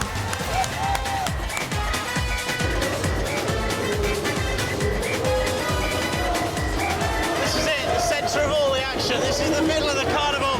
You can see all the way down the Sambadrome, the Portela floats as they're coming up. You get a real sense of how enormous it is. What a vast work of choreography it is. It looks absolutely brilliant.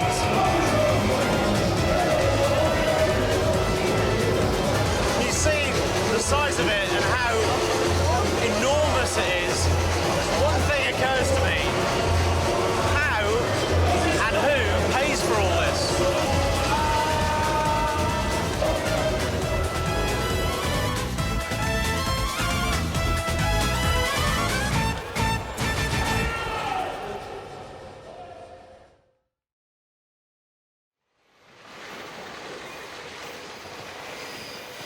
With the carnival's centrepiece now over, I've come to the Madureira district in northwest Rio, home to the Portela Samba School. I'm here for the results of the Samba parade. For the people in this district, this is like the Ashes, the World Cup, the Champions League and the Super Bowl all rolled into one, and they're going to announce the results in about 2 minutes. With a huge prize up for grabs, there's a lot riding on these results.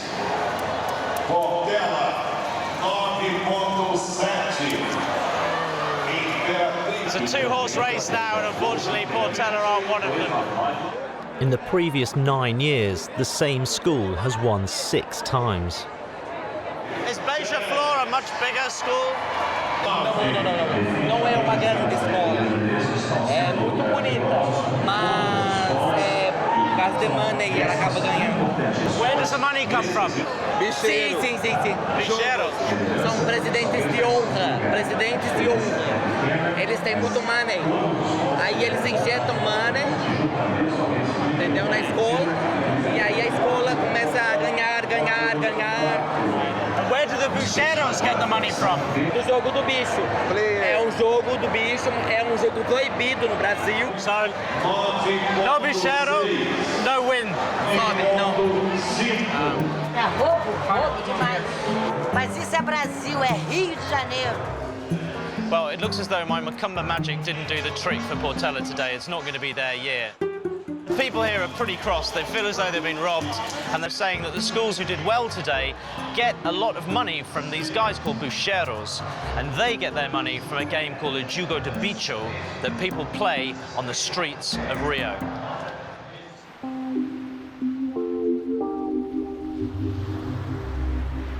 It's not just Portela supporters that seem unhappy that certain Samba schools are being bankrolled by bucheros. The newspapers are also making the link with the Carnival's main tourist event. Bucheros, they put money into the Samba parade. You know, Carnival wouldn't be what it is without these guys and their support. What I don't understand is that if you look inside the newspaper, 3 of the bucheros who fund the most successful Samba parades last night have recently been thrown in jail.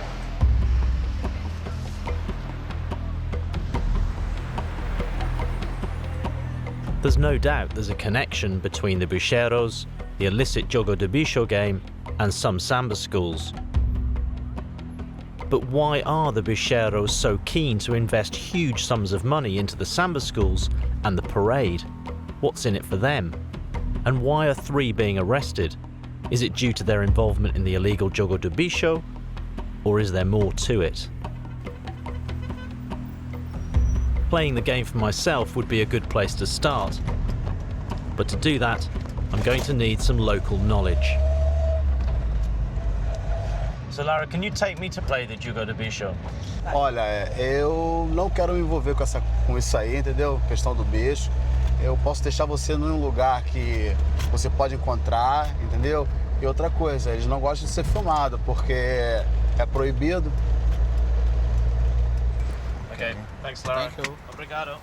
It's funny that Laro wouldn't help me actually find a Jogo de Bicho player. He was a bit nervous about it. So I'm going to go and try and find a game on the street, and I'm going to have to film undercover. So I'll be wearing my glasses cam, and I'll also be filming from my little bag, and Letitia, who's going to be my translator, will be filming from a secret camera as well.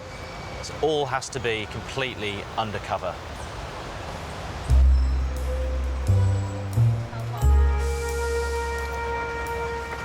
Hello. Do you reckon play Jogo de Bicho?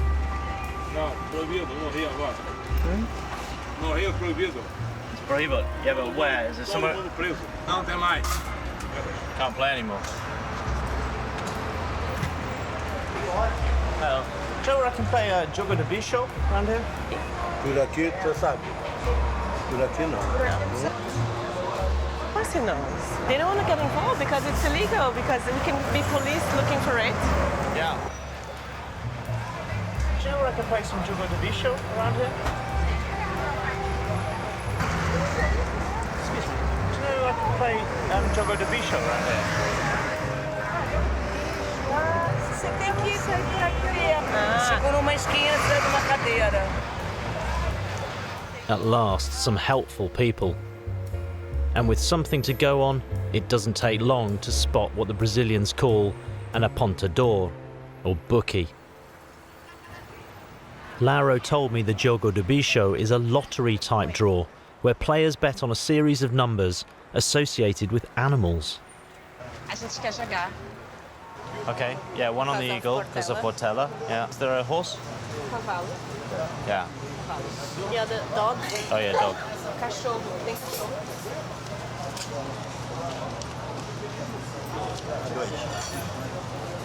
And what time is the draw?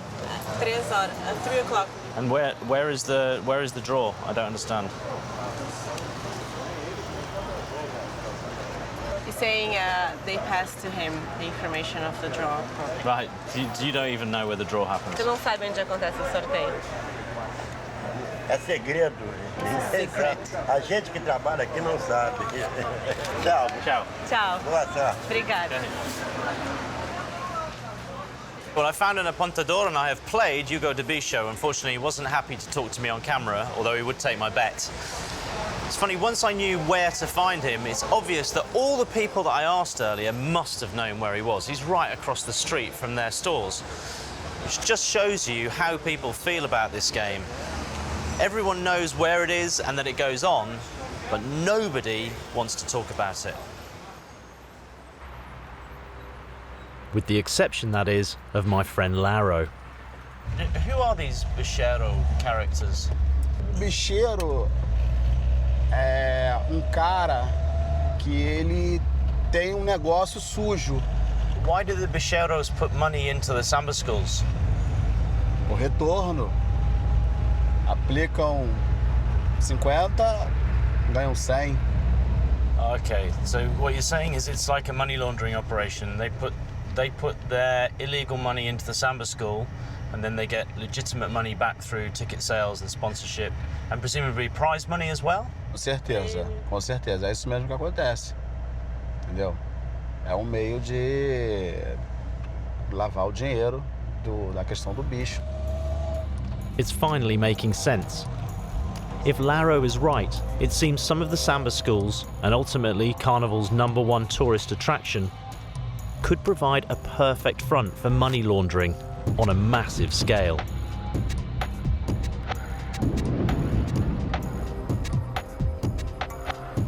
And you only have to flick on any news channel in Brazil to see the true magnitude of the racketeering. Operation Finger of God has arrested 49 people with links to the Jogo de Bicho and seized millions of dollars. Na verdade, nós encontramos todo esse dinheiro que será encaminhado ao banco para ser contado. Para você provar a lavagem de dinheiro, você tem que provar um crime antecedente.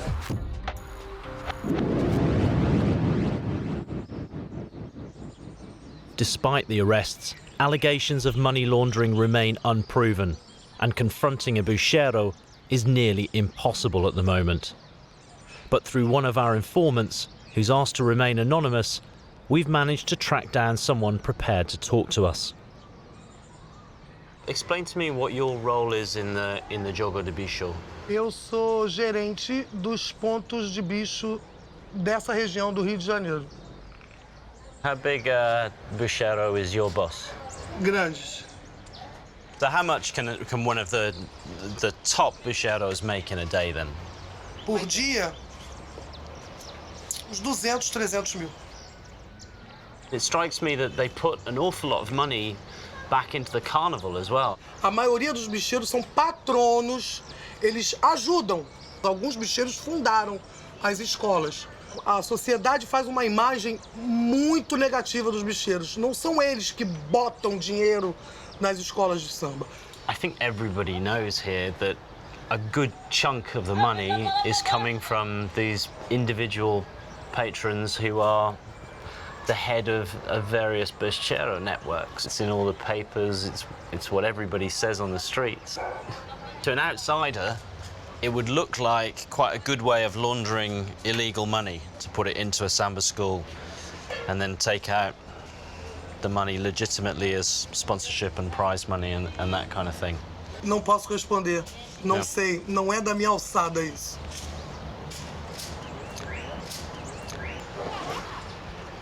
Não posso responder isso. Sounds like a good plan though, doesn't it? Talvez.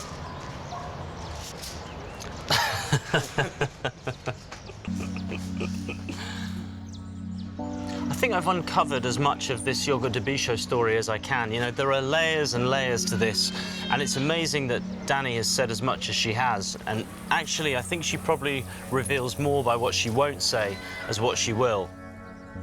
I came here looking for tourist scams. What I didn't expect to discover was that the main show everyone comes to Rio for could well be a front for money laundering.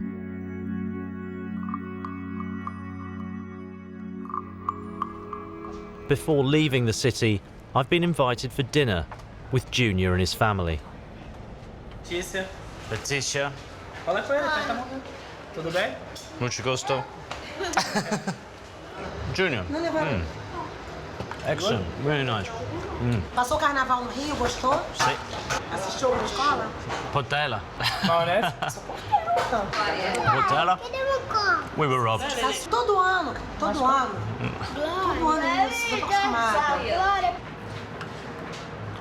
O que você achou do Rio, desse tempo aí que a gente andou junto aí? Achou legal? I don't think there's a city in the world where people are more excited about having a good time. And even kind of when they're, I don't know, when they're up to no good, when they're doing something maybe they shouldn't be doing, they're still doing it with a smile. Mesmo que ele foi assaltado, ele volta, né? I mean, I'd say to anyone coming here, bring a wallet full of cash, but actually bring 2 wallets full of cash, because you'll probably lose the first one. Carnival is the land of opportunity for Rio's malandros. At one end of the scale, you have the street hustlers looking to trick the tourist. And at the other, allegations of gangsters using Carnival to launder their dirty money.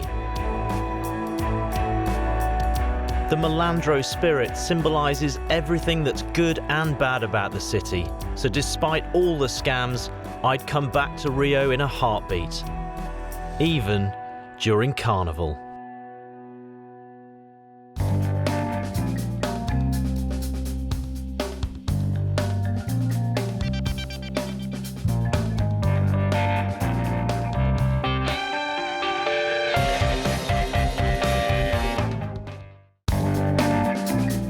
The world's greatest cities attract visitors by the millions, soft targets for the waiting scammers. I'm Conor Woodman. I've travelled the globe writing about all kinds of trade, and now I'm investigating the tourist trade.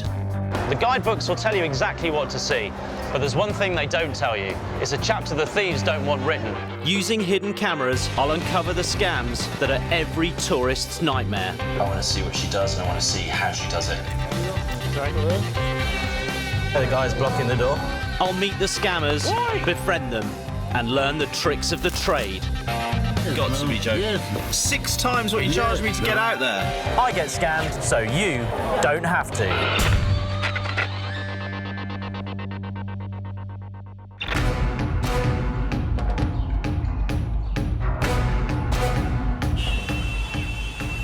It's all countersigned by the birth and death registrar. Yeah. I'm in the back streets of Delhi with the man who's about to end my life. It's absolutely staggering. I'm slightly taken aback that I've died. I've died on the 27th of January. I'm dead.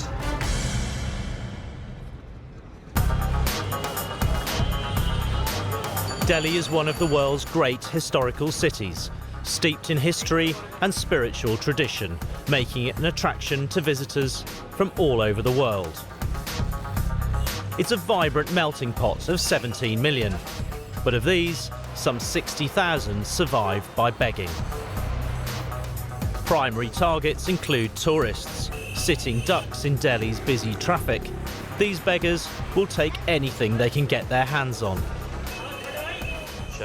With the help of secret cameras, the Scam City crew will follow my every move as I uncover the elaborate tricks many of them use. We're even turning my taxi into one giant mobile undercover camera.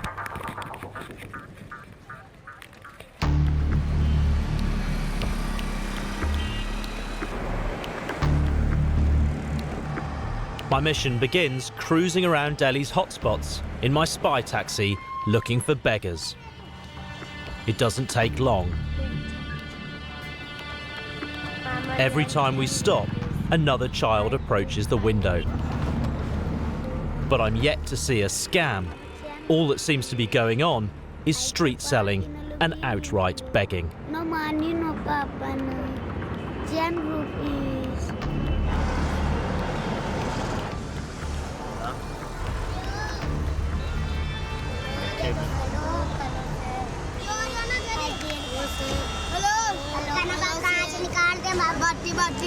You hurt your arm? Bandages. Look at the bandages on the kids. Tola, go back round. I want to have a look at them again. Go back. Yeah, go back round. I suspect that not all is as it seems. Hello. See a bandage? Oh, you hurt your... That's not real blood. That's not real blood, is it? Here, a biscuit. Let me see. Is that real blood? The kids have put some sort of red felt tip pen on their bandages to make it look like blood. Make them look like they're seriously injured. Bye-bye. Bye-bye. Clever little kids.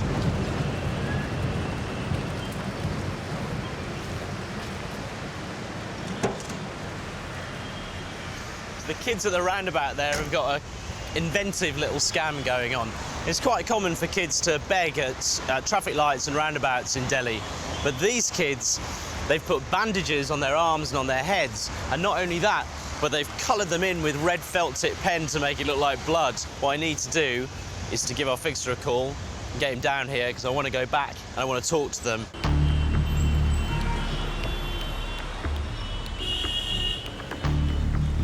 See them in the street over there. George, my fixer, arrives and we discreetly observe the little scammers at work. Some of them are selling flowers, and some of them are just asking for money. It's kind of like a dual business, I think. I don't know, it depends whether they're all together, it's hard to tell. And you can see the people in the park here are preparing flowers, which must be the flowers that are making their way out there onto the street. You see a lot of cut leaves and petals lying about. Plastic bags. These kids are clearly well trained. They wait for the lights to turn red, then they approach the cars in packs, using every emotional trick in the book. They're incredibly persistent. It seems to work, especially with tourists. It's pretty organised. I can't believe they're running it by themselves. Okay, well, George and I have been watching them from just across the street here. And there's an older guy, might be a father or an uncle, who's selling flowers, who's staying really close to them, and I'd say he's probably the Fagin character. So if we're going to approach them, I imagine he's the person who's going to get involved. So what I suggest we do is that we go in together. George will translate. Michaela, you follow close by. Steve, you maybe hang back for now until we make first contact, and then we'll see if they're happy to talk.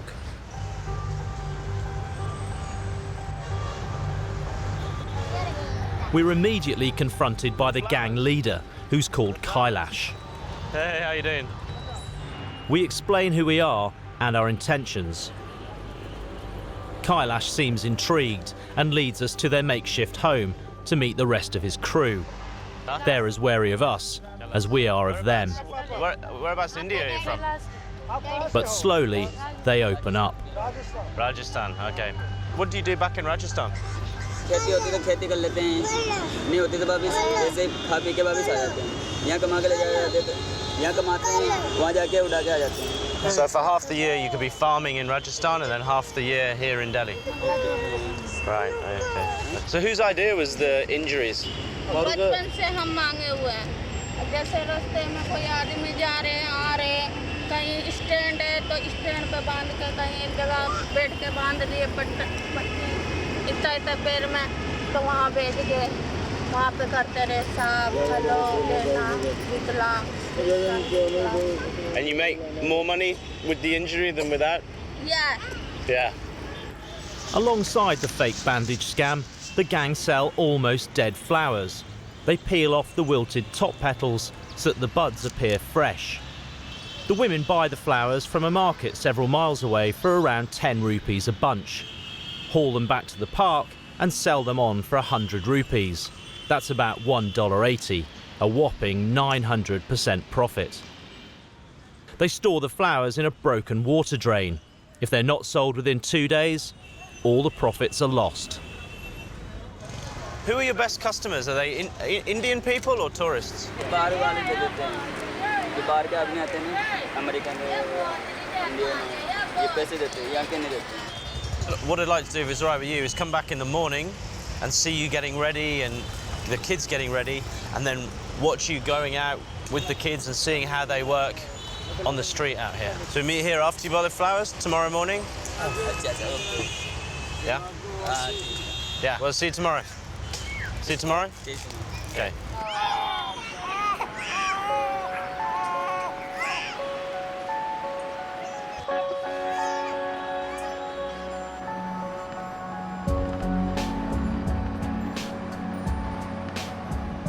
Before I meet up with them again, I want to get the lowdown from someone with a bit more insight into Delhi's beggars.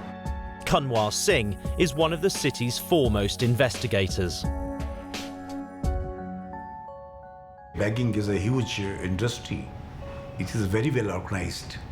It is not one person's or one family enterprise. It is almost like a mafia operations in the world. They understand the psyche of a tourist. And there's a persistence. They'll bug you. They'll tell you, okay, please give me something. Makes those kind of faces in such a manner which you have not seen somewhere else. And you get so pestered, and something you develop sympathy also. Okay, oh my God, it's only $1 for this guy. He's only asked for so much. If you calculate in terms of money, it is mind-boggling.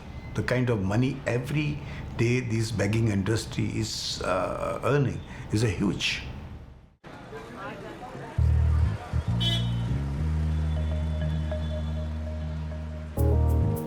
Conor wasn't joking when he said the figures were mind-boggling. A 2008 study reported that India's begging industry was worth $45 million a year. I guess I'll see tomorrow how much the traffic light gang are pocketing from tourists. But right now, I've something much more pressing to deal with. Not only is Delhi famous for its street beggars, but also for the dreaded Delhi belly. A lot of tourists get this, and I'm no exception. I need a doctor fast, so I go to the nearest clinic.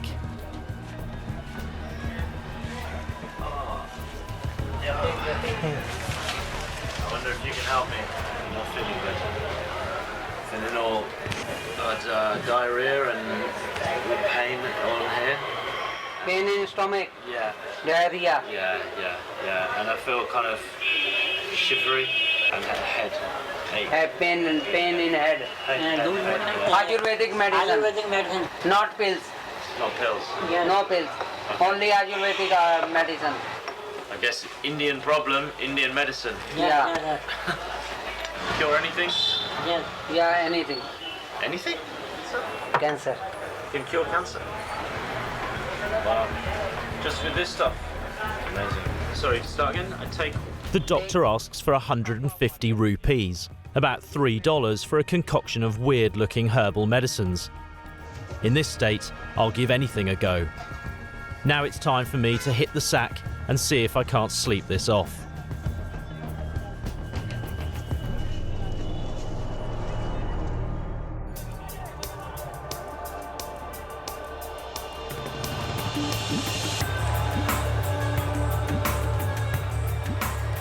After a night spent sitting on the toilet, I'm still feeling a bit rough. As well as tasting awful, the herbal medicine I was prescribed hasn't worked. I need a second opinion. Paranganj, the heart of Delhi's backpacking area. A mecca for young tourists travelling on a shoestring, with its cheap hotels, cheap shopping and cheap food. This is surely the best place to sort out my rotting guts. And luckily, everywhere I look, there seems to be a doctor's sign. Another pharmacist there. All up this street, there's an incredible number of doctors and dentists and pharmacists. I mean, everyone's heard of Delhi belly, but it's like sickness is the #1 industry here.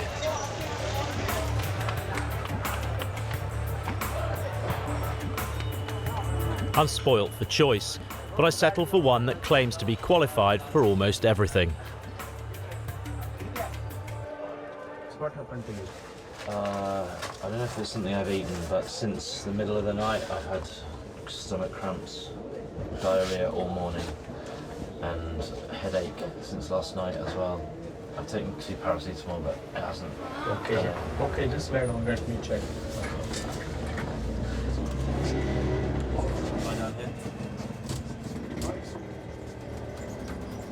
He's looking quite sick right now. It could be dysentery or some tropical infection.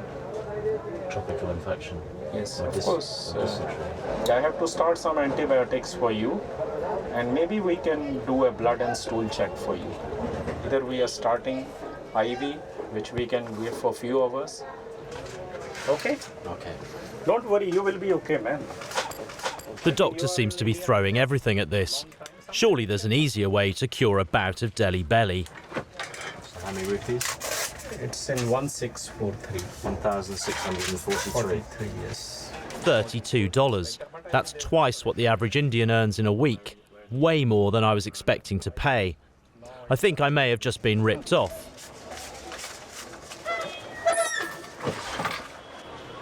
But I can't do much about this now. I've got a date with the traffic light beggars.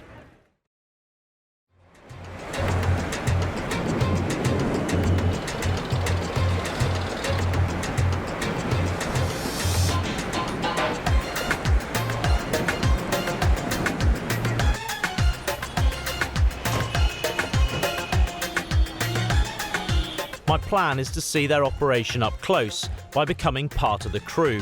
The question is, will it work? When I arrive, the kids are already preparing for their day's assault. Getting into costume, getting into character.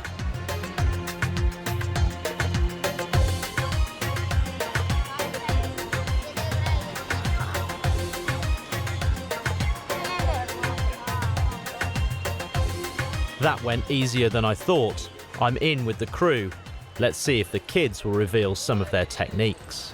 When you're at the traffic lights, pretending to be her, do you notice the tourists? Do you notice the foreign people? Yeah, हम मांगते गोरे से। वो मांगते दे दो शेर, भूखा बनाना, चपाती, गुजामुन। No banana, no papa, samosa, chapati, no Bakshi. This Bakshi देना। हम बोलते हम बीमार हैं, दे दो हमको हम सही करवा लेंगे sir. Let me see the pain. Let me see the pain. Exactly. That's good. These kids seem oblivious to the dangers of this business, but their parents are all too aware.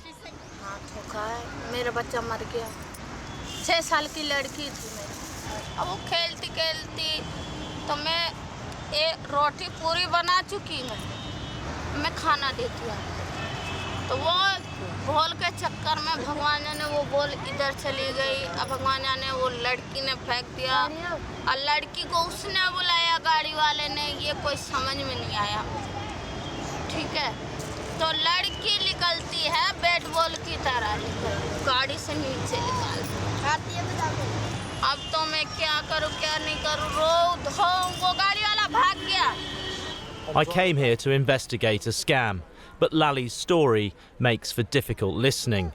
The reality is that dancing between cars is a life and death business. Before I take my turn to run the traffic gauntlet, they lay down some ground rules. How much for each? One. One turn. 50 rupees this one 50 se kam mein Okay. Nothing less than 50. Nothing less than 50. And you think I'll be okay? You think I'll sell any? आप क्या सोचते हो कि बेचेगा बहुत? हाँ बहुत बेचेगा 50 में सब लेंगे इससे Okay. I'm selling these. You've got your injured arm. See who makes more money.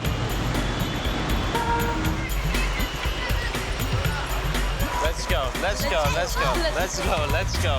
Everybody, look left, look right. Let's try and be lucky. It's actually quite nerve-wracking being out here. This is Delhi in rush hour. If my stomach wasn't already churning, it would be now. We're interested in some roses. Very, smell very good. No, sir? Flowers today, chaps? Reds, whites, only 100 rupees. Bargain. No flowers. Oh well, maybe next time. Bye. We're doing our best. Flowers? This street selling business is not as easy as it looks, but the kids work the passing traffic like old pros and don't come back empty-handed. I need to up my game if I'm going to compete with them. Just 100 rupees for a bunch of flowers. They smell beautiful. Only 100 rupees. sell it for 25 Oh, okay. I'll give you 2 bunches. 2 bunches. I know it You're bargaining with me. yes You're bargaining with me. I can do 2 bunches for 100. I was told to go no lower than 50. okay 1 red, 1 white. How's that? Enjoy the flowers. Thank you very much. Bye-bye. After several hours, I call it a day. I'm knackered. Like everyone else in the group, I hand over my earnings to Kailash, the keeper of the money. Woo, it's hard work. It's hard work. I think I did okay.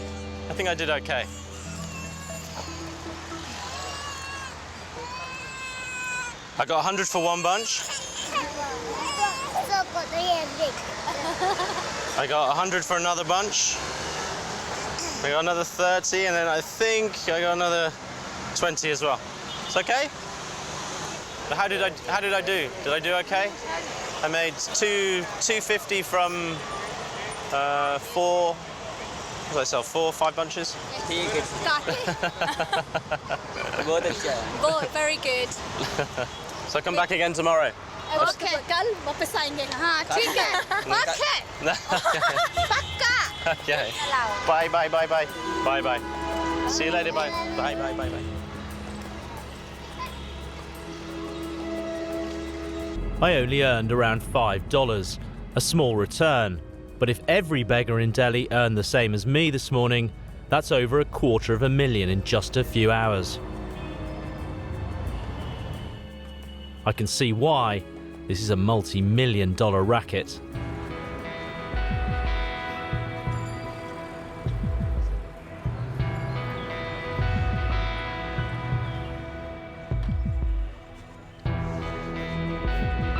Something's still troubling me.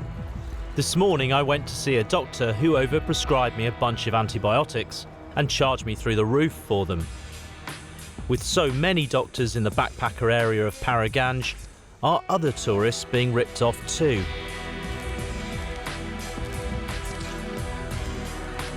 The best place to start looking is probably the Delhi Medical Council. The name that keeps coming up is a Dr. Bansal. He agrees to meet me, but as I make my way to his clinic, I'm slightly uneasy. I'm only working on a hunch here, and might be barking up the wrong tree.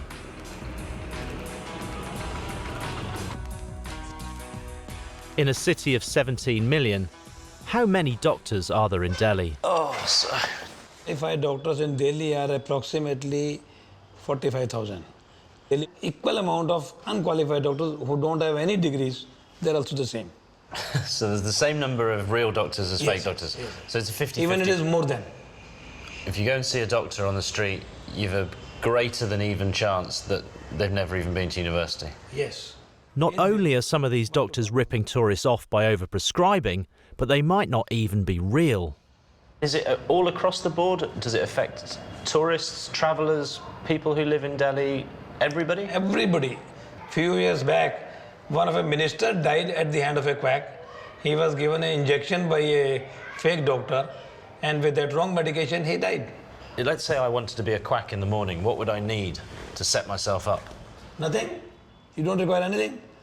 You just write, Dr. So-and-so, purchase this stethoscope in rupees 100, means $2. Then take one table.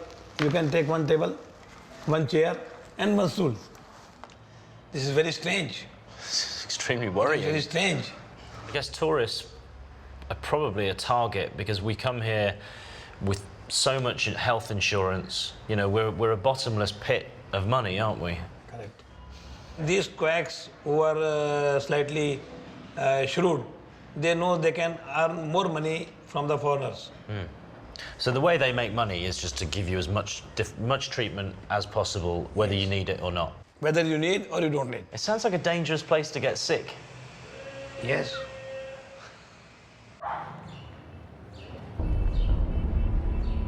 The pennies dropped.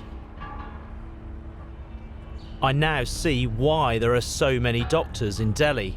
With over 2 million visitors to this city, this overprescribing scam could be worth a fortune. But what's truly terrifying is to think you could get sick here and end up being treated by someone who's an out-and-out quack. No, other way around. So it faces upwards. It's time to go undercover to see if I can find one of these fake doctors. My fixer George has got my back and is also rigged up with a secret camera. I visit several street-side clinics, They all look pretty run down to me and certainly wouldn't be my first choice. But if you're travelling on a backpacker's budget, this could be where you end up.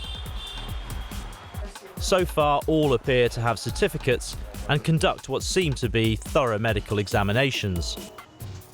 I'm drawing a blank, even though I come out with enough medicine to open my own pharmacy. But I don't have to look too hard or too long. Are you the doctor? Are you the doctor? Doctor?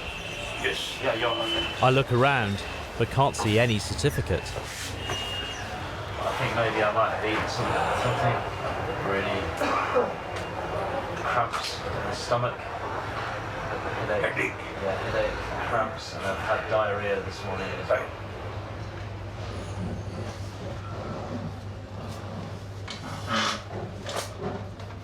Oh. Yeah. You feel heaviness of burning here? Mind if I give you one injection for the relief? Injection? Yes. Of what? Of what? Check the infection inside the stomach. No, I don't really like needles. I manage to avoid the dreaded needle, but he then dishes out a small bottle containing a brown liquid of who knows what. Now the alarm bells are really ringing. Drink whole one not. Drink. Yes, drink with water.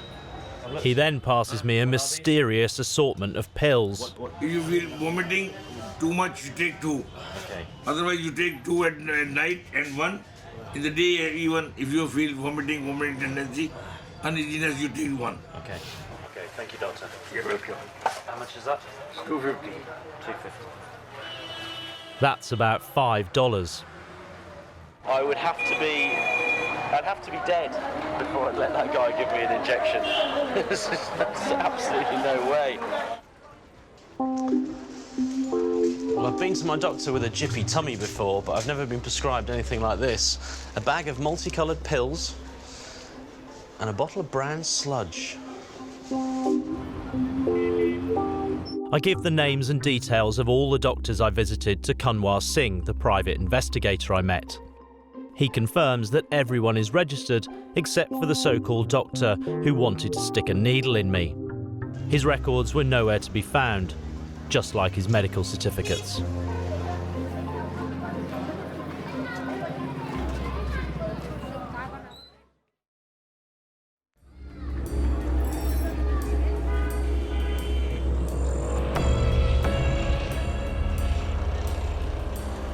The following morning, my investigation into fake doctors is blown wide open.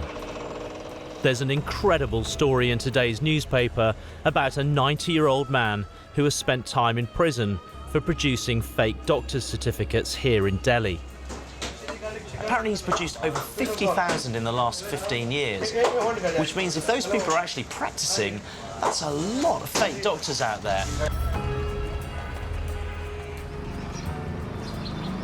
I'm on my way to meet the man who did a 4-year stretch for flooding Delhi with unqualified doctors. They trained at his fake medical college. Balwant Rai Arora explains how he set up his unofficial college, providing what he calls guidance to people, helping them obtain medical certificates. He's keen to point out, however, that they became unqualified medical professionals rather than doctors. It's a little bit strange where I come from to hear you talk about an unqualified medical professional. What is an unqualified medical professional? Unqualified medical professionals as not doctors. वो independently कर रहे हैं पर qualified doctor के रूप में नहीं, वो अनक्वालिफाइड के रूप में कर रहे हैं जब तक उनकी ये पढ़ाई पूरी नहीं हो जाती. How on earth does someone practice as an unqualified medical professional? This is complete madness. How many unqualified medical professionals do you think you gave guidance to? More than 45,000. More than 45,000 you gave guidance to. That's a lot. But have you helped people obtain certificates in the past? Only certificate, not degree, not any degree of any kind, no degree. But if you have provided a certificate to an unqualified medical professional, and I go to see that person, and I look on the wall, and there's a certificate. How do I know that it's your certificate and not a genuine medical school certificate? आप आने board जो भी उनका नाम है UMP आगे ज़रूर लिखा होगा UMP Unqualified Medical Practitioner.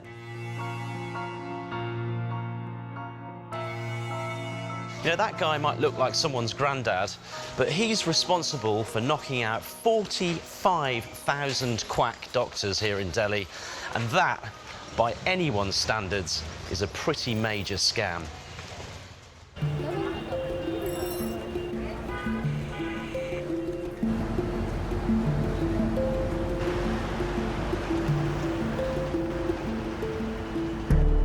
I came to Delhi to investigate beggars that scam tourists out of millions of dollars.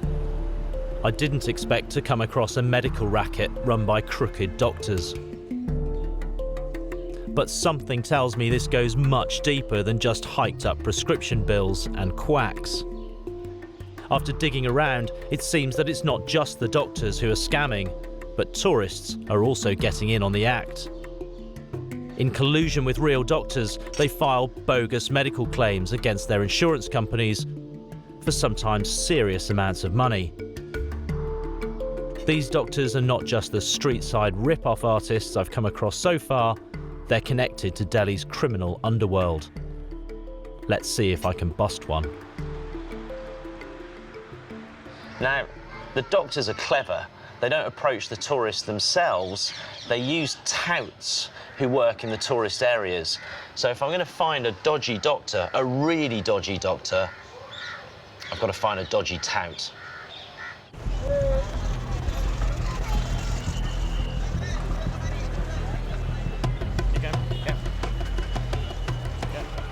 I return to Powerganj with my fixers. Our plan is to get a dodgy doctor to illegally sign me off sick with a medical certificate so that I can't fly home. We separate to get the word out on the street.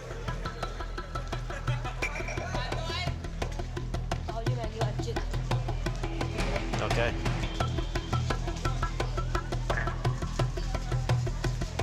After several hours, we reconvene.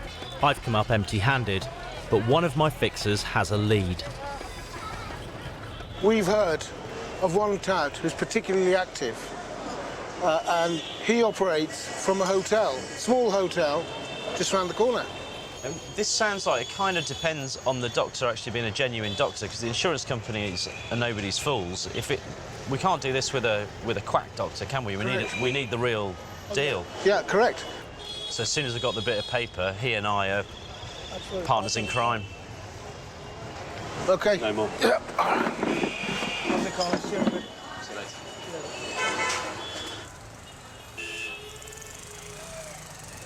Well, this is the first step in the chain. So the guys have gone off to see if the tout that we've heard about is the real deal, and if he is, then I'll meet him later and negotiate what I have to pay him to get access to a dodgy doctor.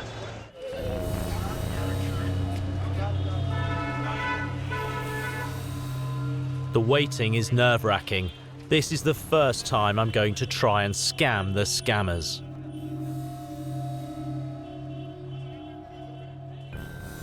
The fixers text me to say they're about to go in, undercover.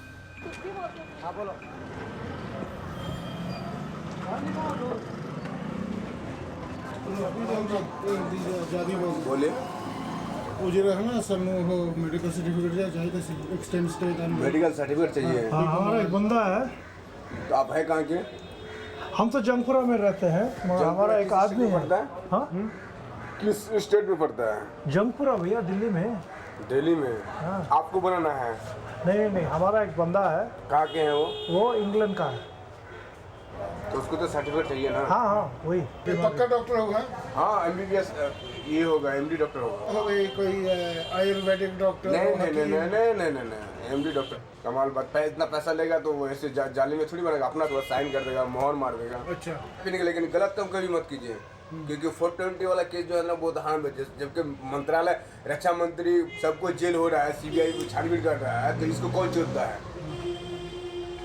काम पक्का हो गया, हम भी खुश, आप भी खुश, बस इतनी सी बात है।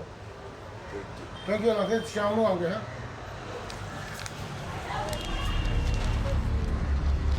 The warning from the tout is pretty clear.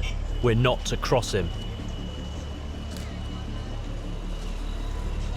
Once I step over the line into Delhi's criminal underworld, there'll be no turning back. In a few hours, I could be joining their ranks.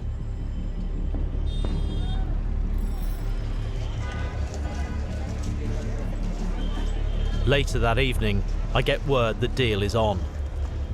I head towards the meeting point and join up with my fixers.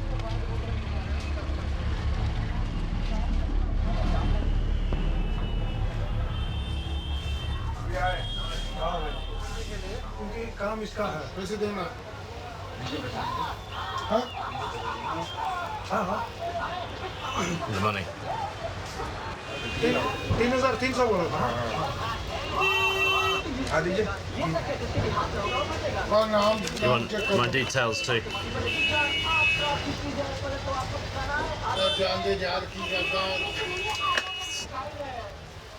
I hand over 3,300 rupees and all my information.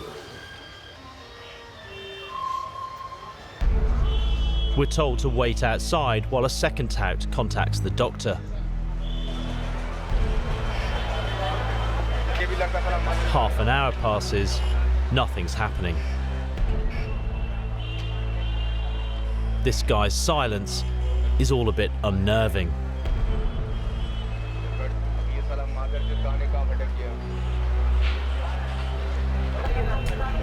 Without warning, the tout suddenly leads us through a narrow maze of Delhi's back streets. We're not told where we're going. I just hope this isn't a trap.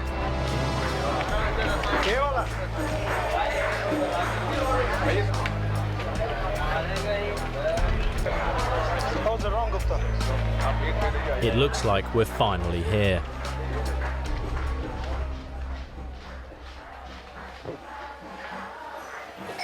Hello. Hello. Come here. Hi. I wish you read what is written here.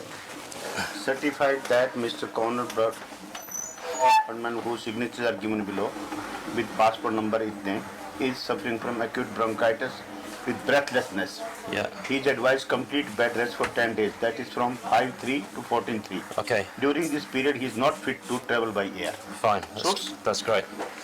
This doctor wants us out of here as quickly as possible, but I need him to incriminate himself on camera before we leave. Yeah. If I use this for insurance and they contact you, you'll say the same thing. Yes, I tell it this. He is suffering from breathlessness. We'll do that. No problem. Okay. And you've done this before, so you know this will work. Oh, certainly. Nothing to worry. Nobody going to challenge it. Okay. But you know that from experience. Yes. Certainly. Okay. Okay. Easy peasy. Okay. Thank you. Please. Okay. Okay, doctor. Thank you. Okay. Hopefully I'll be feeling better before too long. Yes. Should be better by now. Very good. Okay. Bye.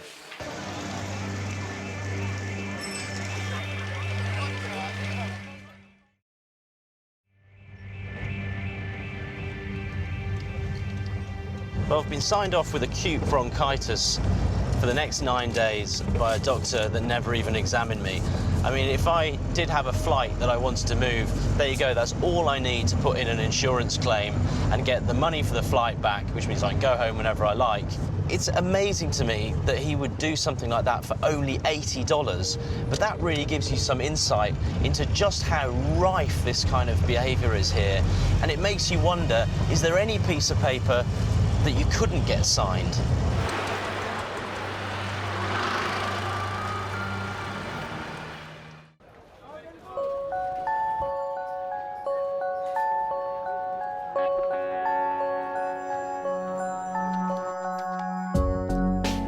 Last night was all a bit heavy. I came face to face with some pretty dodgy scammers. Fraudsters who use their status to help rip off insurance companies. but they're small fry compared to where I'm about to go.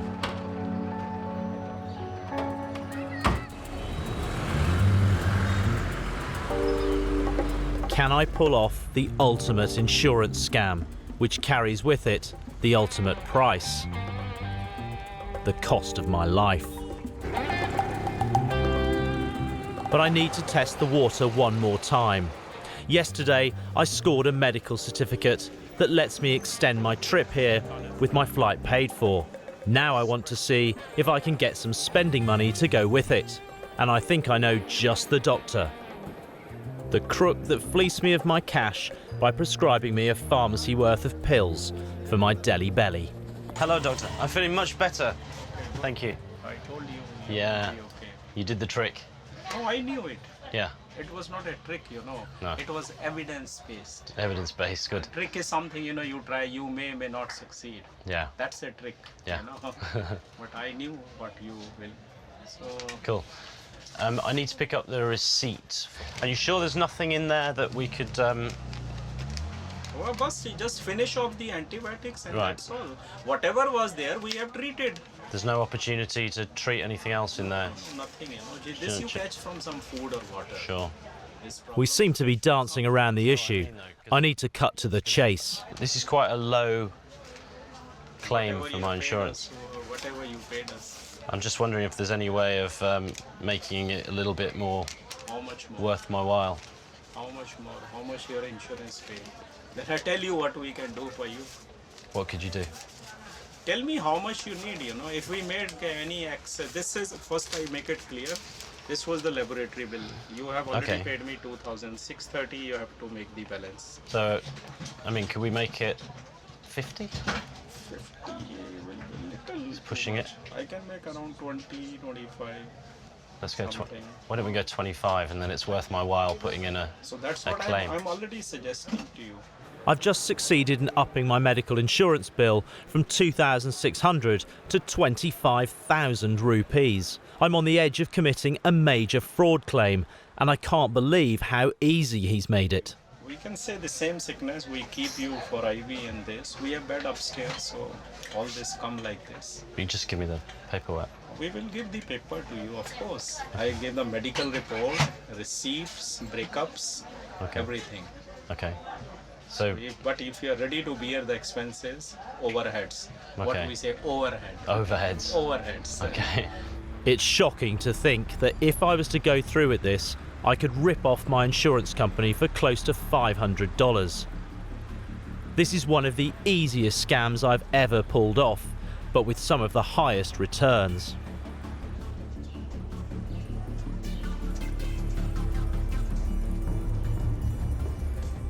Now I have to prepare to take this to the very end.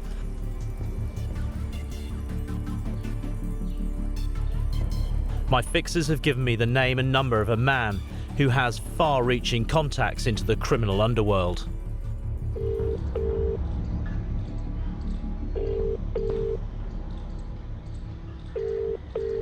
Hello? Hello, is that Mr. Singh? Yes, who are you? I don't recognize this number. What do you want? Well, I believe you might be able to help me acquire a forged document. What document you want? A death certificate. You want death certificate? Yeah, I do. Why you want death certificate? For insurance purposes. You want to make claim against insurance company, you're dead. My death, yeah, exactly. He'll call me back with the details of another contact. I'm on dangerous ground. What I'm doing is highly illegal, and I don't know if I've convinced him enough to trust me. All I can do is wait. Hello, Mr. Singh. Yeah, take this number. Take this number. First thing, this I give you now is procedure. My man, his name is Bobby. Okay. So far, so good. I've arranged to meet him later tonight in a back street in one of Delhi's suburbs. This plan makes me feel uneasy. It involves a lot of players from frontline touts to government officials who have a lot to lose. But it's his town, and I guess his rules. As I set out to meet Bobby, it occurs to me that I'm a few minutes away from what could be one of the weirdest experiences of my life.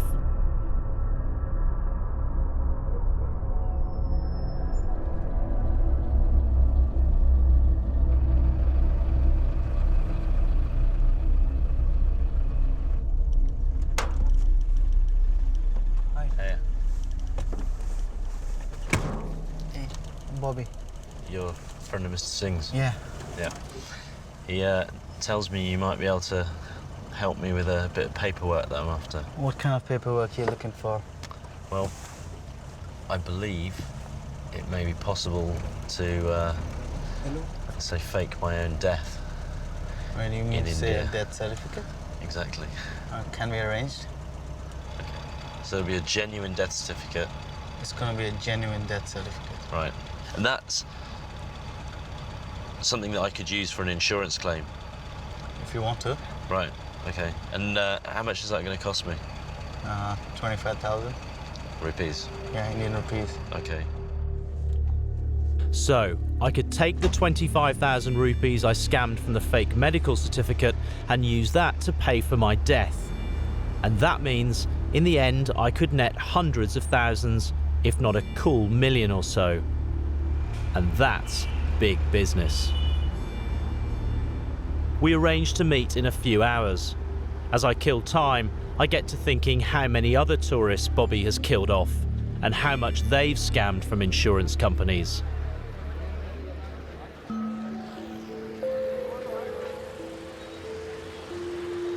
It's possible Bobby's friendly demeanour is a mask. I must remember this guy operates in a multi-million-dollar fraud industry run by serious criminals. How on earth did I get here?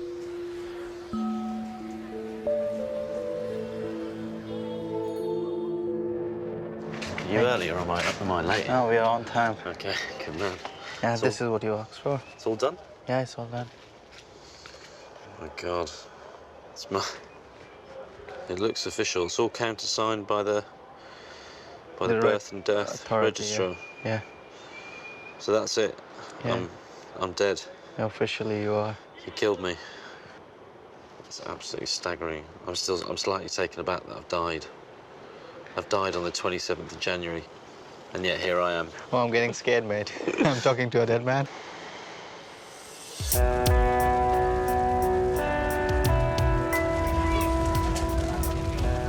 So, it's as simple as that. I'm officially a dead man, but potentially a very rich dead man. Delhi is a city attracting travellers from all corners of the globe. Drawn to its history and culture, many come here with the hope of finding spiritual enlightenment. I, however, will leave having uncovered a more materialistic side. During my time here in Delhi, I've discovered that this city is full of scammers. Many of them are scamming just to survive, but there's lots of others making some serious cash. I'm leaving with my eyes opened to just how easy it's been to pull off my own medical scam. If you looked at my records, you'd see I've been hospitalised with a critical illness, and now I've even been pronounced dead. Which is funny, because I feel absolutely fine.